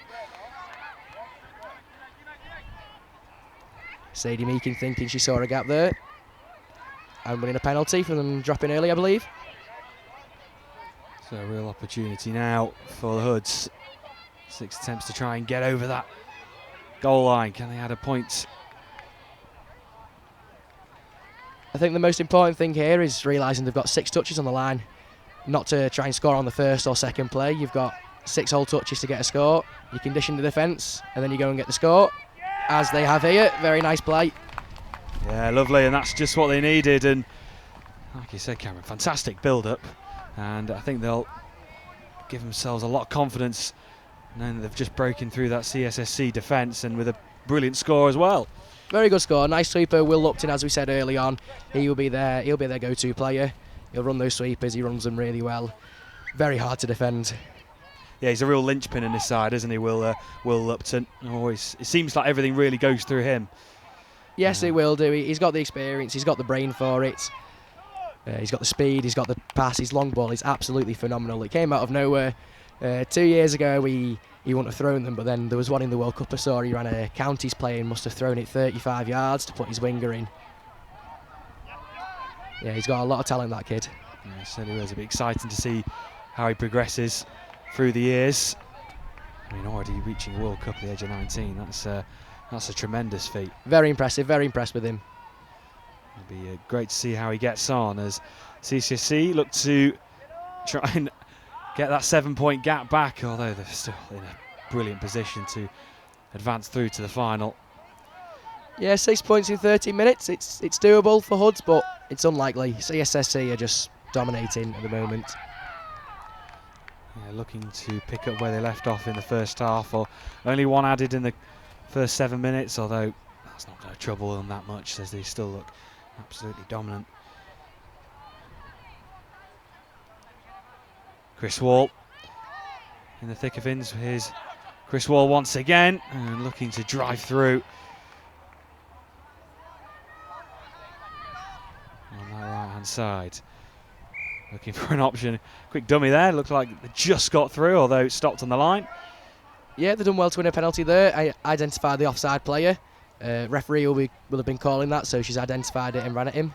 Very clever play. Chris Wall diving in. Not quite though, as they look for that 9th point. 28.5 minutes gone. And as the minutes tick by, they're getting closer and closer to the Elite Cup final. Wall looking to go out wide. Isabel Hobson was with a good cover touch there. I've been fortunate enough to play with her as well. She played at Northern Stars with us a couple of years back. She's a very good young player. Yeah, lots of exciting young talent on show, not just in this game, but throughout the competition, isn't there? Yeah, lots of teams have got a lot of young players. I think our average age is 22, so we're quite a young team. There's a few other teams which average age are below 25, but a lot of teams with very, very experienced players. So Wigan have got Gay Pennington, Josh Ingram unfortunately got injured, Ben Meakin, phenomenal player, Jordan Mellin, and then we've got BBR, we've got Ryan and Clark Hobson and Gareth Revell from Wales. Very, very experienced teams with a couple of young players in there who'll learn a lot from the clever heads. Yeah, I'm sure we've had Ben and Jordan in the commentary box throughout the weekend, and they've thoroughly enjoyed it and been sort of coming back from the World Cup and getting back amongst it. It must be good to see all these players who've been to the World Cup and will be able to share their experiences with you guys. It is, yeah, it's really good. I used to play with the Wigan lot. Okay. That's my old team, so it's good to see them all back, have a chat with them about World Cup. Yeah, they all really enjoyed it down under in Malaysia. Yeah, certainly, it felt like a long trip away, and I know we've talked about it, but the heat, I mean, just everyone just says it was almost unbearable at some points. Yeah, there were several players getting heat stroke. There's a couple of them in hospital beds after day 3 and day 4. Very, very, very tough conditions. It certainly was. CSSC London looked to break and get towards that 9-point mark, although Turnover and possession. 10 minutes to go then. Are we going to see one of the greatest comebacks you would have never thought to have seen, or CSSC London going to stroll towards the cup final? We'll find out in these 10 minutes. That's Kate Davis-Bavin driving up really well up the box. She was at World Cup 2, I believe. She had a good tournament. She'll be looking to make the most of these NTS competitions to build on for the European tournaments at the end of the year, and then Euros the year after. She'll be looking to make the most of it. Yeah, Kate Davis, England Women's Open, of course, international. As CSSC look to come forward once again over the 10 metre. Not as intense or as quick, but still looking as fluid as they have been throughout this game to try and add to the scoreline. Yeah, it'll just be a case of going through the plays, keeping the clock running down, taking things slowly, forcing Hoods to make the plays rather than them trying to force them themselves. So it's just going through the motions, finishing your sets. So 8.5 to go. And getting into those closing stages. Only almost fingertips away from an Elite Cup final place for CSSC London. And is this a good time in a sense? Obviously, they want to try and close it out, but maybe a chance to rest a couple of legs before that final as well. Yes, they'll take it easy. They'll take it slow. They won't want to burn themselves out. They've pretty much got the win in the bag, but they won't want to bank on it. They want to go in with some momentum going into the final. They want to play well these last 8 minutes, give themselves a bit of a boost before the final.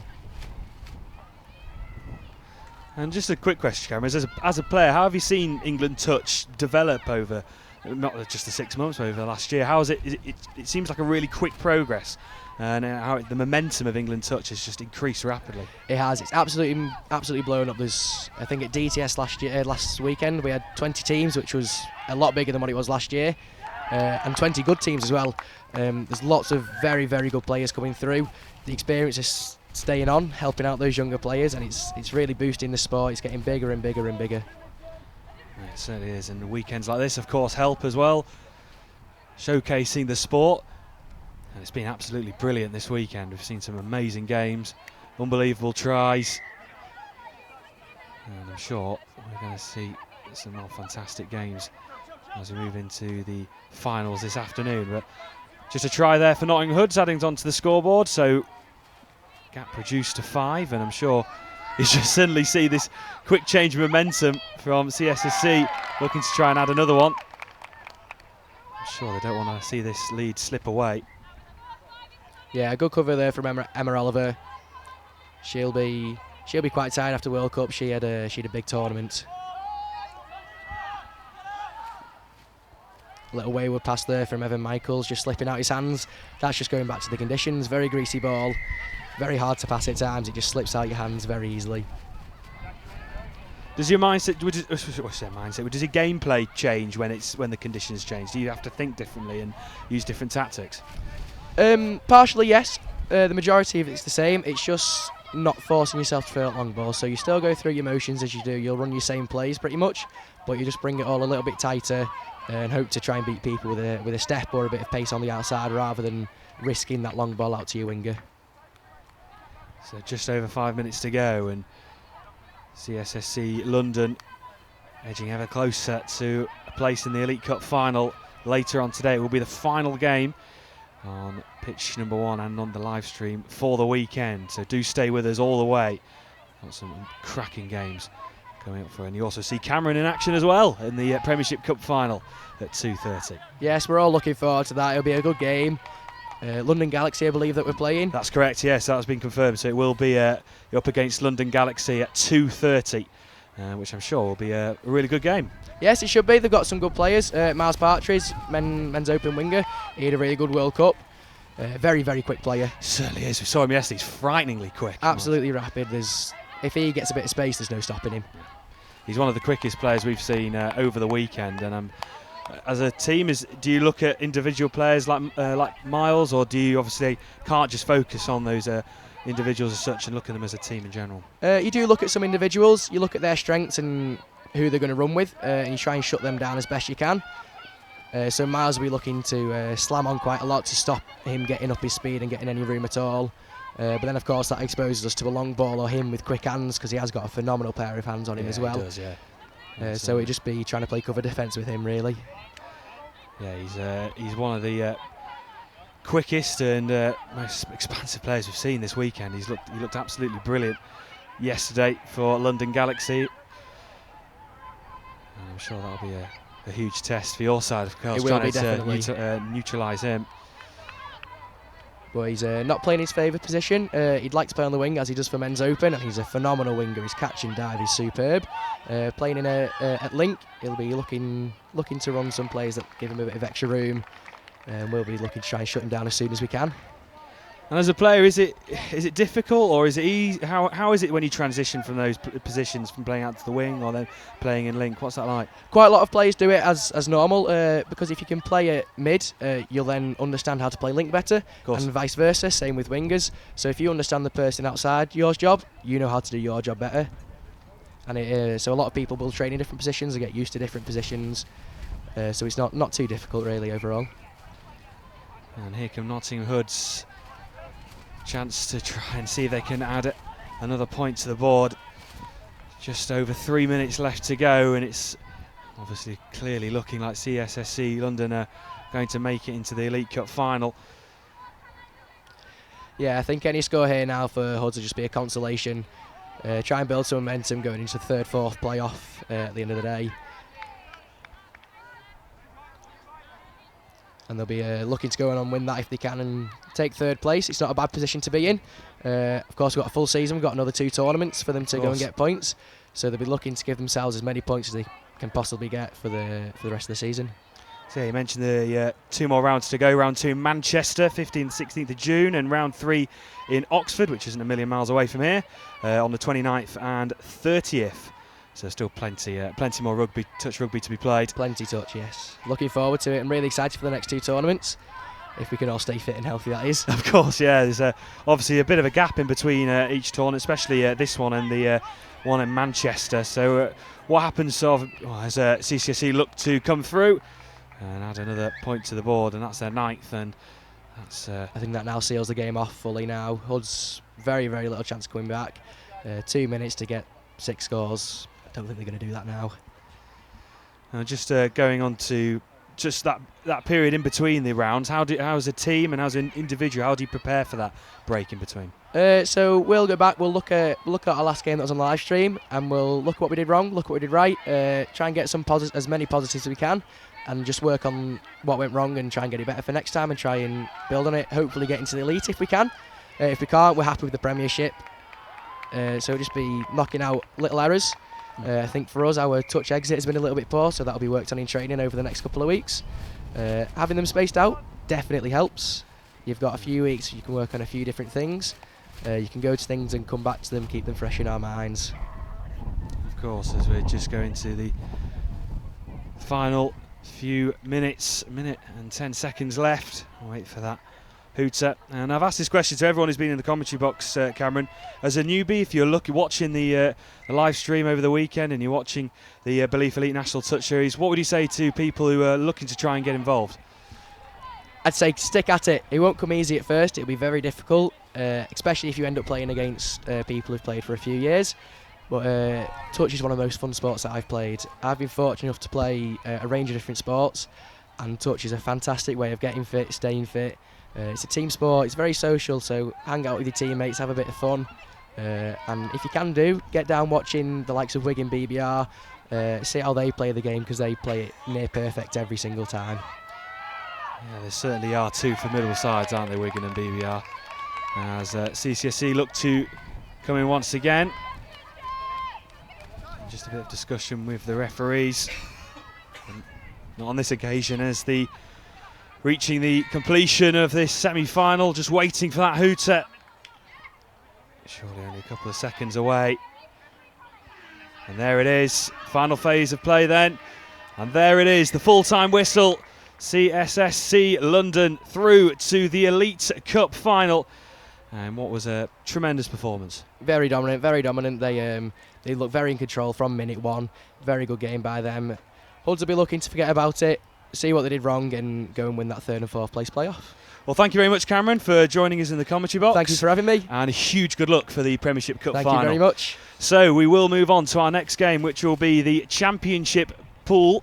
Nottingham Mavericks taking on CSSC London 3. So do stick around with us for that one. 4 more games to come this afternoon.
Joined by Claire Woodall from CSSC London 1 and through to the Elite Mixed Cup Final 4 round 1 here in Banbury.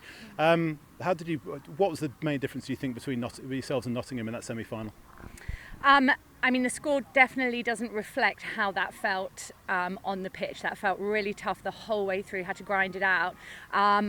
I think the difference was they seemed to keep going for the middle channel quite a lot and getting through, and we shut that down really well, whereas it felt we had a little bit more dynamicness in our play, but the grind was hard consistently. Lots of England internationals who are in Malaysia on both teams. How much banter was there on the field? Or do you not have time for it? It didn't feel like we had time. There was suddenly 30 seconds to go. But I think the difference that we had in that game was actually a load of focus. So right from the off, we didn't actually have that much banter where we normally do. So maybe I should take that back to the team. That was quite a good thing. As far as all of the top teams really are very, very even yourselves, Nottingham, Wigan, BBR, people like that. How much has that gap closed over the last year? Well, just the fact that you're saying that is immense because we have never been included in those group of teams before. We've never made it through to the finals before. It just shows that all the training and development that CSSC have been doing have paid off, and it's an absolute honour to be here. Don't know who's won out of BBR and Cambridge in the other semi-final, but do you change your approach depending on who you're playing? Because they are two fundamentally different teams. Yeah, we like to keep to the same basics, same structure, might just do a few little key brief words before we go on just to slightly change our mindset, I guess. And just between now and then, it's 4:20 the tap-off time is, so what do you do between now and then? Well, we've got two other CSSC teams here today, so we'll be supporting them. I like to just forget about touch and what just happened for a little bit so I can refocus when we come on, but just enjoy being here as a huge squad. Claire, thanks for your time. Just stay there for a second. We'll CSSC 3 are running onto the field behind you, and we'll have that game against Nottingham Mavericks in just a couple of minutes. Go CSSC!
So welcome back to Banbury, the Elite National Touch Series, and our fourth game well, fourth to go, I should say, in the Championship pool, and we sort of have a rerun of our Elite Cup semi-final. In a sense, it's Nottingham Mavericks against CSSC London Threes, and I'm delighted to say I'm joined with the CSSC London first player, George Miller, who's come off the back of a brilliant win in the Elite Cup semi-final. First of all, congratulations, George, and you must be delighted to get through to the Elite Cup final. Yeah, we're really happy. It's our best result yet, first time in the NTS final. Yeah, it's been a good tournament, and we're really happy to have a result that sort of shows it.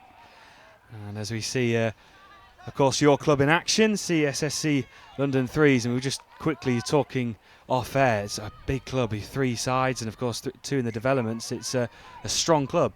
It is, yeah. We've gone from strength to strength, having just 1 NTS team 2 years ago to having 3 now across the 2 Championship, Premiership divisions. And selection is very difficult. You often see players that are playing in this team mixing it up with the first team. Makes selection a really difficult thing to do. Well, as we see CSSC looking to drive forward in the opening minutes. And have given the ball away. So how is the team feeling then after the Elite Cup semi-final win? You guys must be absolutely buzzing for the final, but just briefly, let's have a look at Nottingham Mavericks breaking through. Flying run, that. No one's going to catch him. Absolutely burned for pace. Look at the acceleration, the quick turn, and straight through, and the Mavericks take an early lead, and just a part of individual brilliance on that occasion.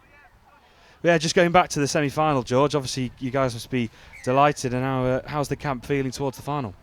Well, I've not really spoken to the rest of the team because I've been dragged over to the studio here, but the mood when I left was fairly buoyant, yeah, we're just sort of having a big warm down as a team, looking ahead to the next game. There's still a lot to be done. But we know we've had some good games against BBR. Assuming, is it BBR in the final? Yeah, we just have to wait for confirmation. But BBR, of course, one of the strong sides over the weekend. It's them or Cambridge, I think. And we had a tight game against Cambridge yesterday. We've had some close games with BBR in the past. Yeah, we're positive and looking forward to it. Yeah, we'll find out confirmation of the finalists for Elite Cup final very soon. It should be a cracking game nonetheless, though, I'd have thought. Yeah, and another one for us to get onto YouTube so we can video analysis afterwards and build for the next tournament. Of course, yeah. This guy is running around the outside again. He's absolutely burning them for pace in the opening couple of minutes, and the Mavericks off to a superb start. Yeah, from a CSSC point of view, not what we want to see, but credit to the Nottingham Mavericks, and just goes to show that there is absolutely no substitute for outright pace. Yeah, Oliver Brassington, number 61 for the Mavericks. Acceleration. We've seen a lot of players with plenty of pace over the weekend. Brassington now being one of them. Partridge as well for London Galaxy. Lots of pace in all the sides. Set up for the sweeper. And the long ball. We're going to be asking the question of the ref there. Oh, he's going for the penalty. That was a forward pass. AJ's devastated. I can't quite believe it. Yeah, the possession overturned for the Mavericks. And as a club, it must be great to see so many, obviously, really healthy situation. Lots of teams and lots of players coming through. And we've seen throughout the week in all the teams, really, lots of youth as well, which must be really exciting. Yeah, it's changed up a lot this year, particularly. I mean, in the first teams, for some of the clubs, we just played against Nottingham Hood, sorry, and they've got quite a few of the players in the junior setup with the under-18s. In the Spirits here, what was the Spirits, CSSC London 3, we've got Andy Penasier just missing that touch and being chased out by Harrison, who is in the setup for the under-15s. They've had their selection in the last few days, so they're looking forward to seeing if they're going to be playing in JTC. And Andy, the coach for the under-15s, so he brings a lot of the juniors into our club, and it's really good for the future of the game. Yeah, it certainly is. And it'll be great to see how those develop, of course, throughout the years, I'm sure. Yeah, I mean, it's scary already because they're getting far better than us as adults. Just a reminder of how fast I never was. Yeah, certainly a couple of these youth players have seen throughout the weekend just frighteningly quick. As CSSC London look to try and get on the scoreboard. This Ash Grimsey just marshalling the troops. Looks like we're setting for a sweeper. He's sending his wife on the back door and pieing her off and just going for the not coming off. Yeah, you said, well, we were saying off air, lots of interesting permutations throughout the club, obviously relationships and certain people wanting to be playing with certain players, those partnerships, and it must be really difficult to decide teams and manage those. Yeah, we've got. I mean, there is always difficult decisions for the coaching and management staff, and when you've got lots of strong players in all the positions, it's sort of a trade-off when you're setting up teams with strongest players, but also strongest combinations. So yeah, there are lots of things to consider. Yeah, it certainly is. Difficult at the moment as well because we've got quite a few players coming back from the World Cup where they've been playing either a single-sex touch where it's all very different pace, different styles, slightly different moves and subbing sets, which means that everyone knows things slightly different. And when you're first trying to gel in the first tournament back in England, things don't often come off as they have been. But second day now, and everything's beginning to come together, and so yeah, it's looking a lot slicker than it was on the first. Yeah, certainly. Obviously, you guys must be absolutely buzzing to get to the final, and is that something that you were looking at when you were coming into the weekend? Was that the aim to try and get to the final, or is it something that you've obviously with lots of players maybe at the World Cup and the first tournament back? Was it a bit of a surprise? I wouldn't say surprise. We know we've got the strength and depth in the players, and we've been gradually building. We've done better and better every year. So I think we came 5th overall last year. So sort of top 4, top 2 is the next logical step. We're taking every game as it came. We didn't actually know the draw until sort of when we got here, just because we hadn't really checked it. Quick hands from CSSC there, but not coming away with a score. Yeah, so we were just looking at every game as it came up in front of us, and after a few solid wins, a close loss to Cambridge yesterday, we knew we were in with a shot, and really put the pedal to the metal in the game this morning or this afternoon, and they've come off well for us. Yeah, they certainly have. And it's going to be a great final. The final game of the weekend coming up at 4:20, the Elite Cup final. It'll be one not to miss as the Mavericks look to come forward. Good snipe from Link Laura Balfour there. Very good defensive position player. She saw that player coming around wasn't going to pass off and came up to make the touch. Subbing play now looks like they've been called for hips not square, which is just a roll ball to Nottingham.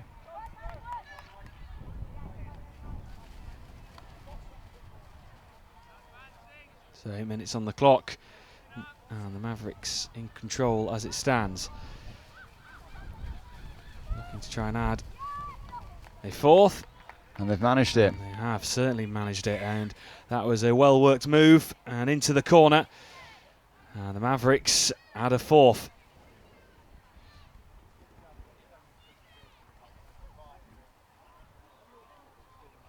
So a reminder, obviously, in the Championship category, it works as the round robin in the tournament, and then the top 2 will face off against each other. That'll be in the Championship final, which will be at 3:25, so penultimate game of the day. Another bit of miscommunication between Mid and Link there. I think they were setting up, there's definitely a prescribed tap-off play that the CSSC London 3 are playing.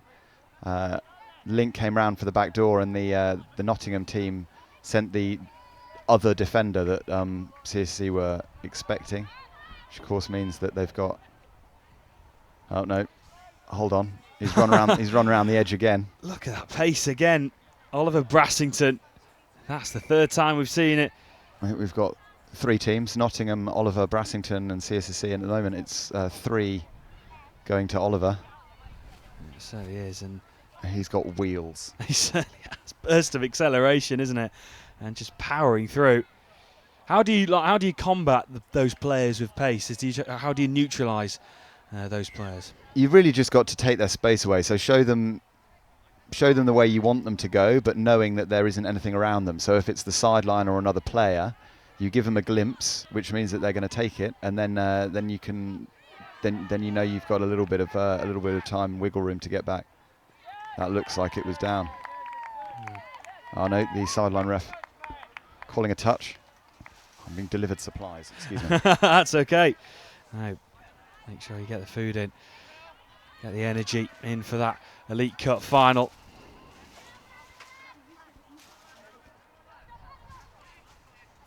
And CSSC looking to come forward.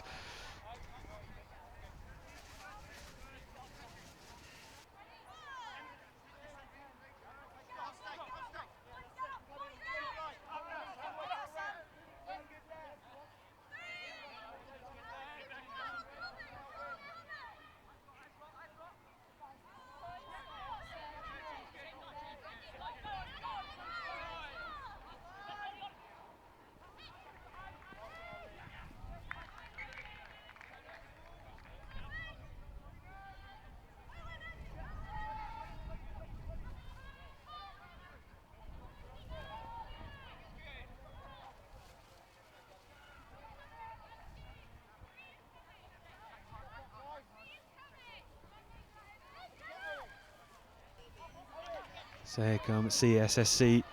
London once again looking to break through, going through the centre. Looking to start things again in the middle.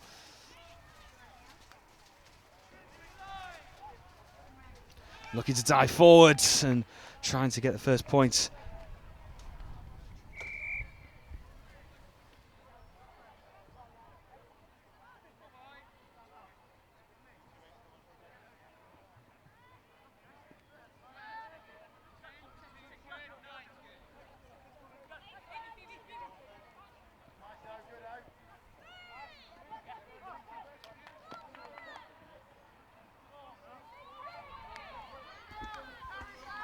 Nottingham subbing on there, but not quite making it over halfway.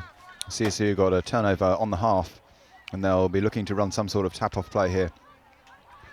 Get back on the board. Yeah, they certainly will.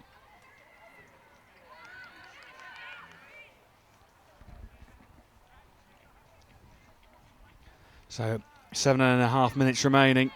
And CSSC would love to get a couple of points on the board before the break and close that gap.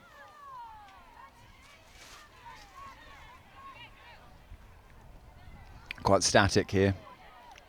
Yeah, slowing things down, aren't they? Just before the goal line. Try to burst through. Not quite making it, and that's sixth touch. There are two ways of playing really in touch, and you've got the momentum plays where you just drive through and you might not have quite the setup that you're hoping for, but because you've got momentum, the defence are rolling back, and they it often comes off. And the other way, obviously, static when you get close to the line. You know the defence have got to be making it back 6-7 metres. Looked like a forward pass there, but the referee says play on. Nottingham back over the halfway with only 3 touches, that's 4. And they're going to be setting for some sort of power scoop here. Yeah. Oh, going wild.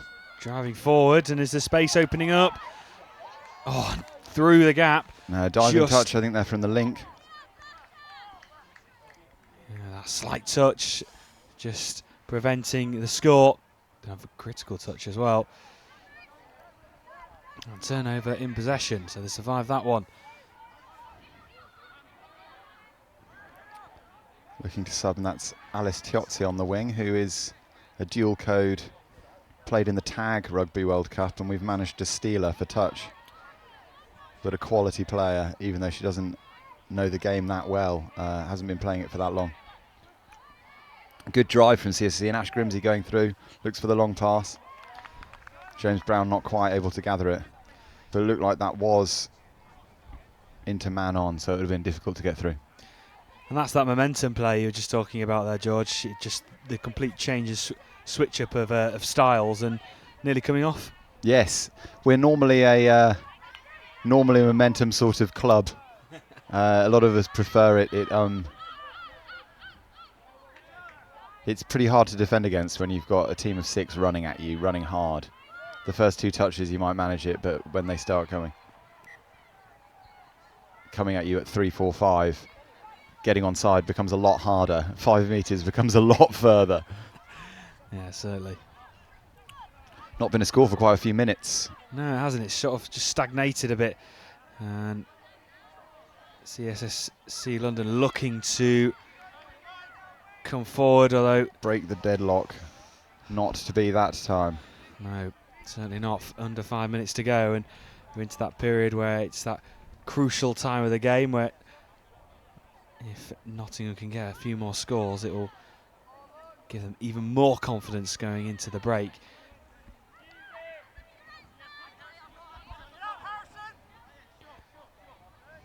Just building up, heading towards the 5 metre line, looking to try and get through. Good recovery from middle, Andy Panaseed there. Good shape from the Lincoln wing, looking to make touches with their right hands. Gives them the body shape to be able to recover towards the line and prevent the attacking players getting round. Line down, and just waiting for the referee's confirmation. It is, and a fifth added to the scoreboard. It was that pass there in the middle, setting up, just not quick enough to stop the score. I think the Link will be disappointed in himself for that. It was it's a tough call though. It's when the ball goes down, something like that, the ref is asked the question: was the ball down before the touch was in? And as a touching player, if you're not coming off the line, if you're on or behind the scoreline, then the benefit of the doubt is pretty much always going to go with the scoring player. So into the final 3.5 minutes of the first half, and CSSC looking to try and get at least something on the board. But no, fifth touch.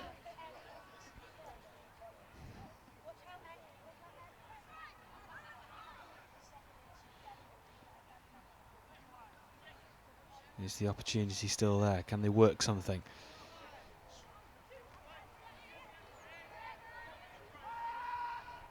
Goal of play on. This is quite some build-up, isn't it? Champagne. What's it going to be? Please don't be an anticlimax. This Get some running on. Oh, and there it is. Sixth touch, turnover. But CSSV have done well to get it as far away from as possible from the Nottingham Mavericks box, and that little extra bit of running around will tire them out for the subbing play. That would have been quite something if they'd pulled that one off. On the halfway line now, just making a couple of substitutions and bringing in some fresh bodies as they head centrally. Swiped down, another 6. They'll hope to D these ones out. 6-0 at half-time would be more of an uphill struggle. Definitely not doable, but definitely harder. And especially, we've talked to a number of players who've said that period just before the half-time and after it is so crucial. If you just concede 1 or 2 before the break, you know, it's an extra sort of kick in the teeth, isn't it? Yeah, well, it's another sort of momentum, isn't it? When you've got points coming through, you sort of get your tails up and things start going right for you. And in the same way. And that is another score. Textbook sweeper from Nottingham Mavericks. The wing and the link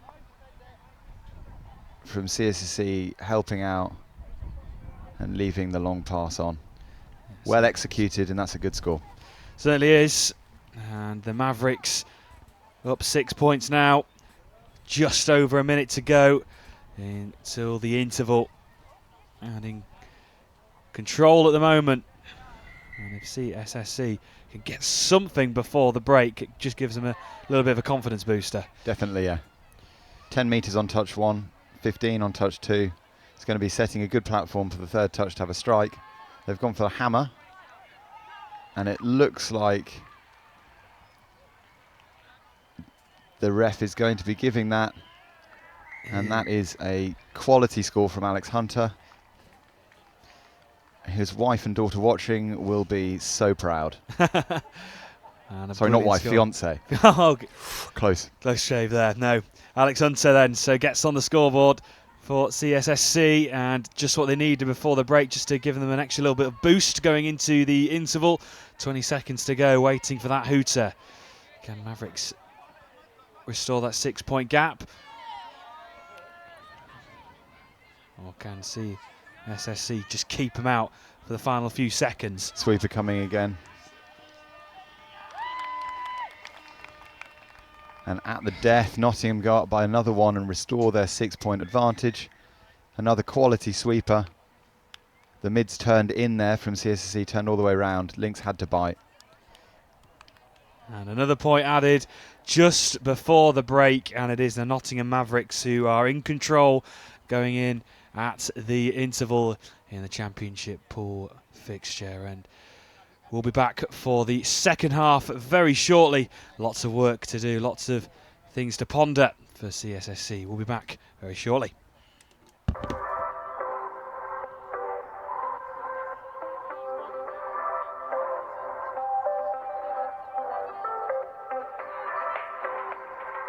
A touchdown is the only way to score points in touch. A touchdown happens when the ball is grounded with downward pressure on or over the whitewash. The ball can be touched down but needs to be under control, and there needs to be downward pressure.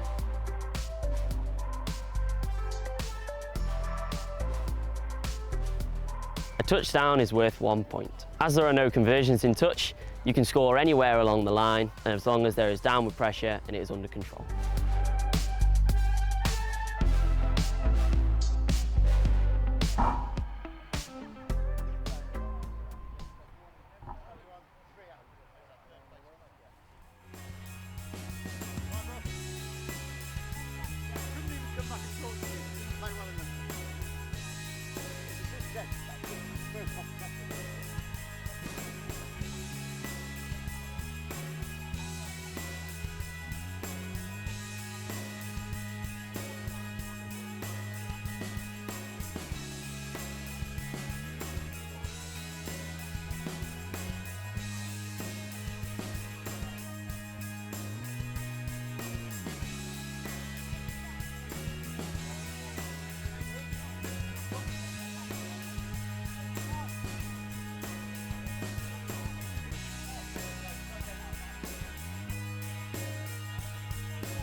So here we go for the second half here in Banbury.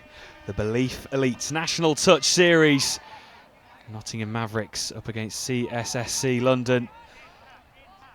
And it is a solid drive from CSSC, and it's all come undone. I shouldn't have said anything. 13 seconds in, and that was a positive start from CSSC, really getting up onto the 5, and they still had 2 touches to go.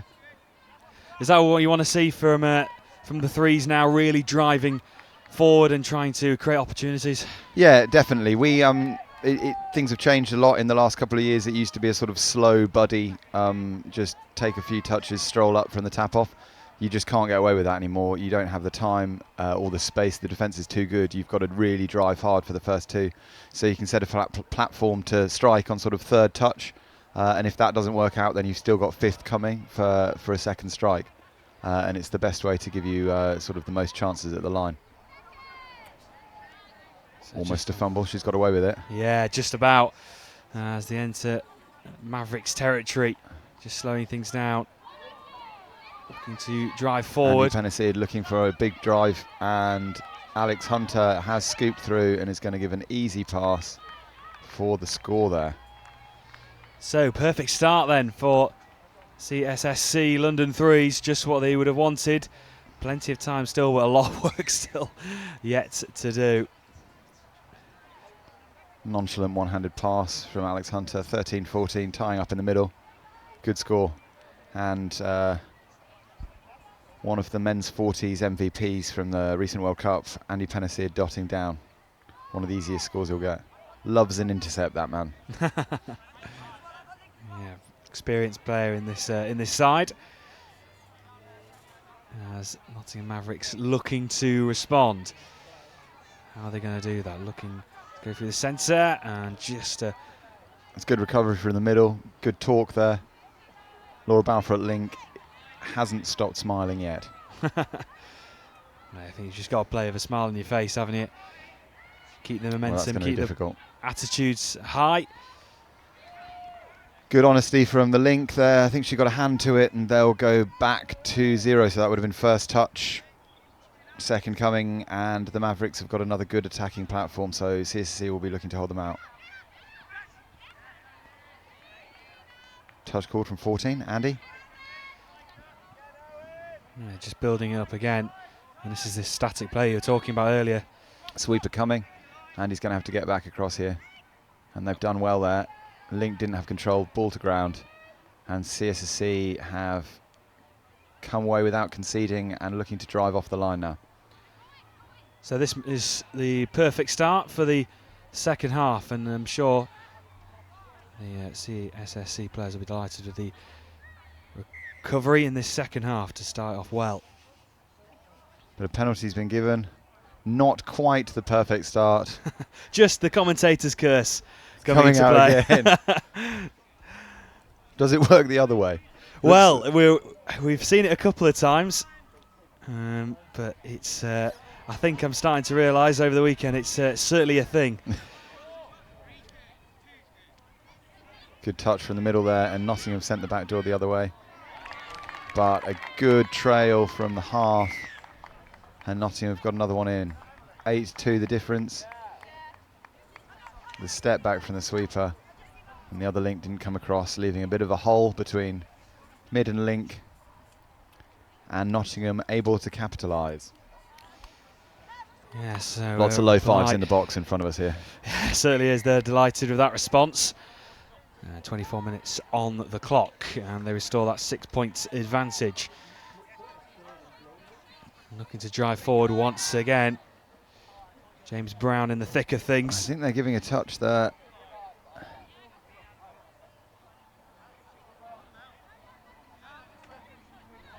James Brown, a quality recruiter for CSSC. He set up the touch club at University of Bristol a few years ago, so he's brought all his friends down. And now they're tearing it up for us. We had Nick in the Nick Southgate in the first team. He's one of his protégés. Is he one of the players they're keeping an eye on going through the side? And And as Mavericks looking to build up once again, in control now, just slowing things down. Is this just the game management part for the Mavericks? Looking to drive forward on this occasion, looking to go through the middle. Not making it this time. Natalie Grimsey with a good recovery, and the Mavericks have been penalised for throwing the ball away. It's very much an honesty and sportsmanship game, and not quite in the spirit of the game there. Yeah, certainly not. No, it's all the games we've seen so far, and they've all been played in the right manner. It's been brilliant to watch.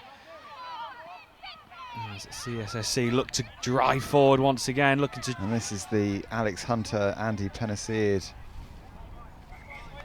combo. 1-2 punch coming through the middle and not quite making it. No, not on that occasion. But positive signs of trying to create... I think it came off a Nottingham hand, which means they're going to get another 6 and a good chance to narrow the gap again. These are the occasions which are so important, isn't it, just to strike when you're only a matter of metres away, and you've got 6 attempts to do it. Looking to go wide. Oh, and that is a brilliant finish from Sam. Sideline's given it. Ref's given it an 8-3. And what was said in the box was obviously the right thing. Great long ball from Alex Hunter. And still with a bit of work to do from the winger. She's taken the ball behind her there. Got it down low, away from the winger, and got another score. Yeah, Samantha Bell with a brilliant take and try. And they'll be delighted with that one. Reduces the deficit to 5. 27 minutes on the clock. Could we be seeing a bit of a comeback on the cards? Don't speak too early, I know how this thing works. Yeah, I don't want to make the commentator's curse strike again. Here come the Mavericks, looking to burst forward. Solid middle defence there. Not worked so far.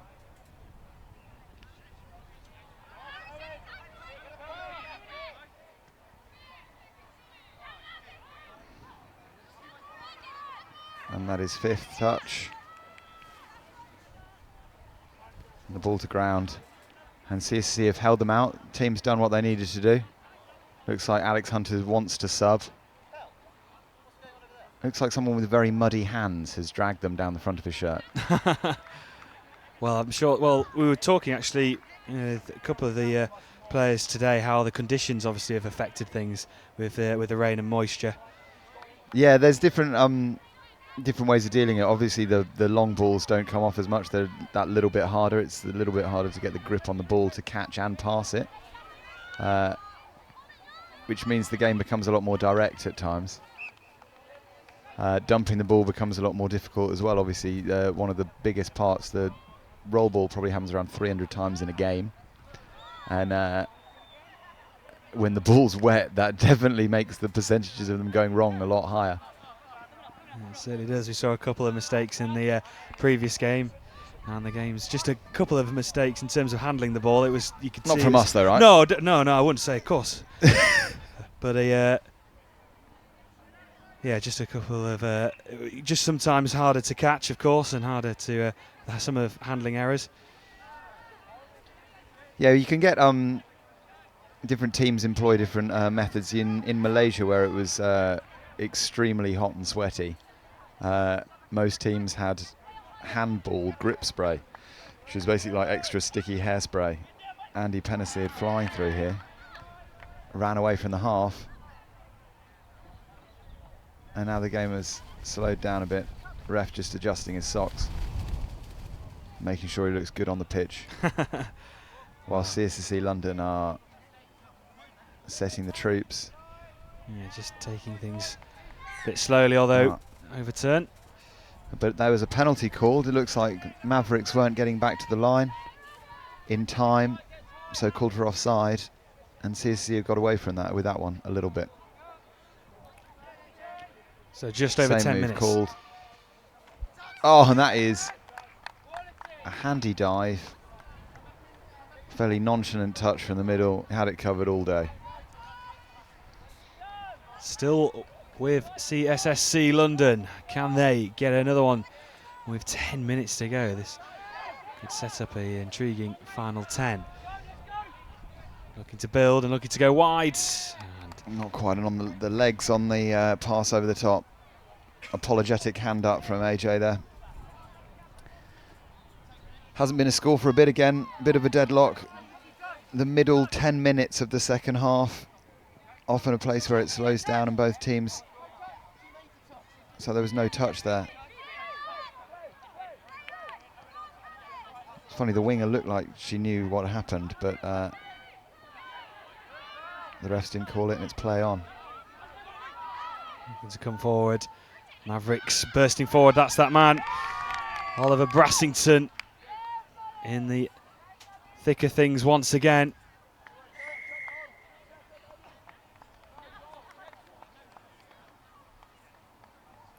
And the pace of Brassington striking fear into that defence. It was so hard to neutralise, I'm sure. Just under 9 minutes to go.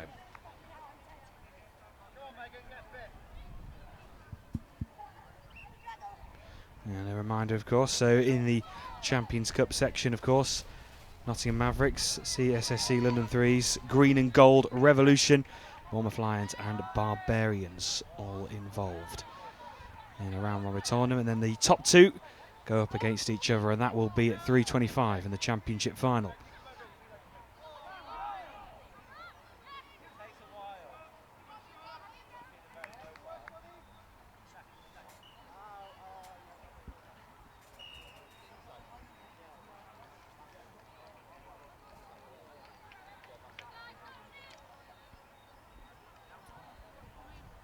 There's a penalty again to CSSC, another set of 6. And this keeps happening to the Mavericks, sorry. But CSSC unable to convert at the moment. That's just ball gone to the ground. Yeah, 6-point deficit, a lot to make up, and at this stage of the game it must be hard because you're trying to obviously force it and trying to get those points, but in terms of defensively, you're leaving yourselves a bit open at times. Yeah, I think when you're behind, obviously you know you've got to make scores happen, which puts a little bit of pressure on you. Mavericks know they've got that the cushion at the moment, so they can sort of relax a bit, and that has the sort of doubly positive effect of making things come off better. That said, I've just cursed them. It does work, and they've dropped it on the halfway, which gives a good platform for CSSC to come back. Really evasive jumping from Ash Grimsey. Subbing off, winger takes it up the right. We've heard the commentators curse, the co-commentators curse this time around. That's also a thing. They're going to be setting for 5 here on the 5-metre line, and that is a forward pass?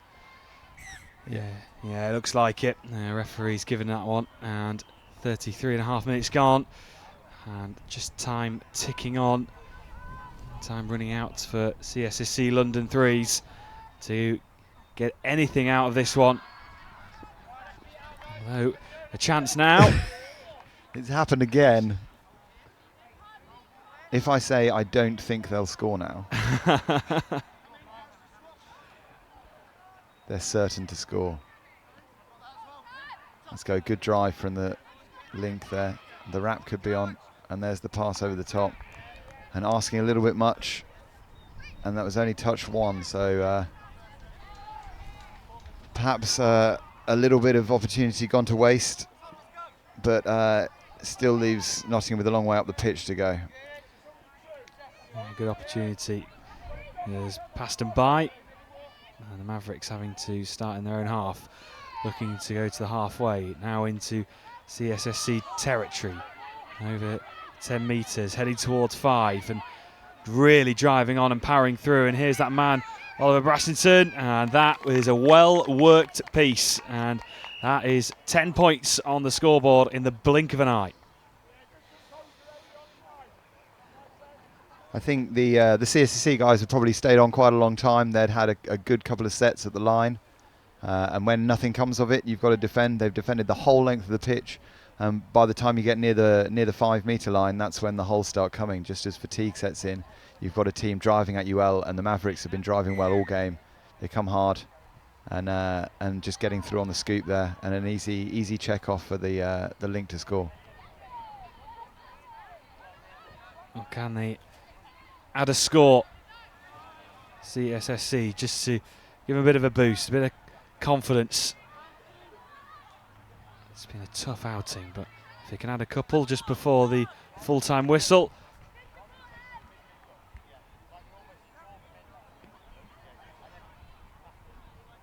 Seven-point gap deficits. And just a reminder, of course, 3 more games coming up for you. CSSC look to drive forwards. Good diving touch from the winger. A forward pass called, and that's a penalty. That's not what we want to see.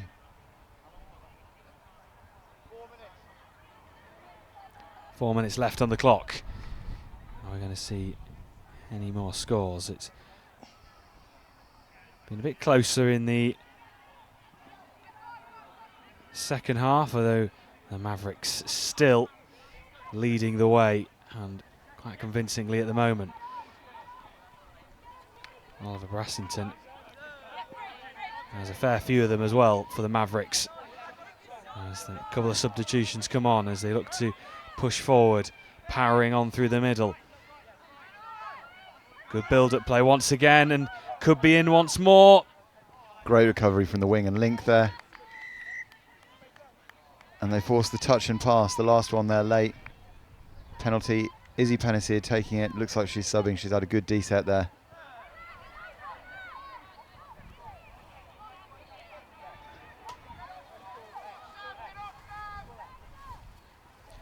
So under 3 minutes left of our final bit of championship pool action here in Banbury. And the Nottingham Mavericks well on the way at the moment. And Harrison looking to scoop here, and he's found a gap there, and he's given a great pass. A little bit too far away from the link.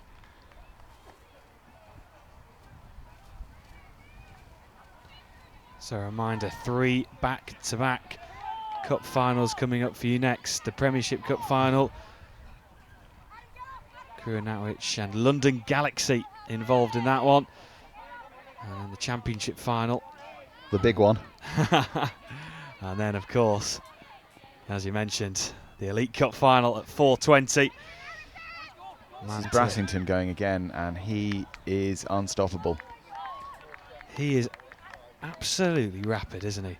He's got this showing how balanced a runner he is. He's got a step in the middle, a swerve around the winger, and he's got pace and a step. Brilliant runner. A really threatening player. Yeah, he certainly is, and another one to keep our eye on.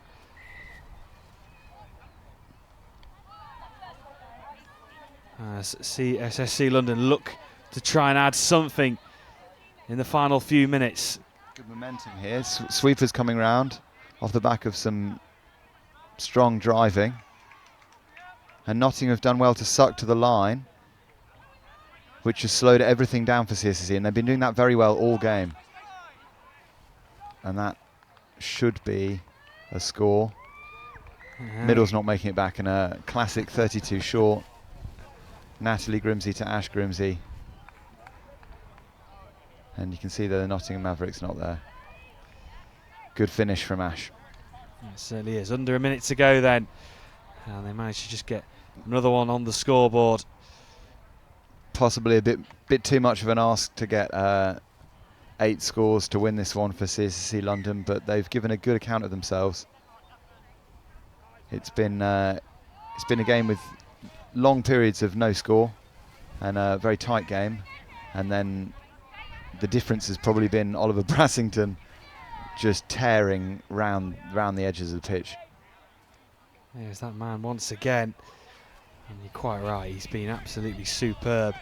That pace and skill, it's been absolutely frightening to watch. As we wait for that hooter on our clock, under 10 seconds left to play. There it is, that's the last play. And the final whistle goes, 11-4 the final score.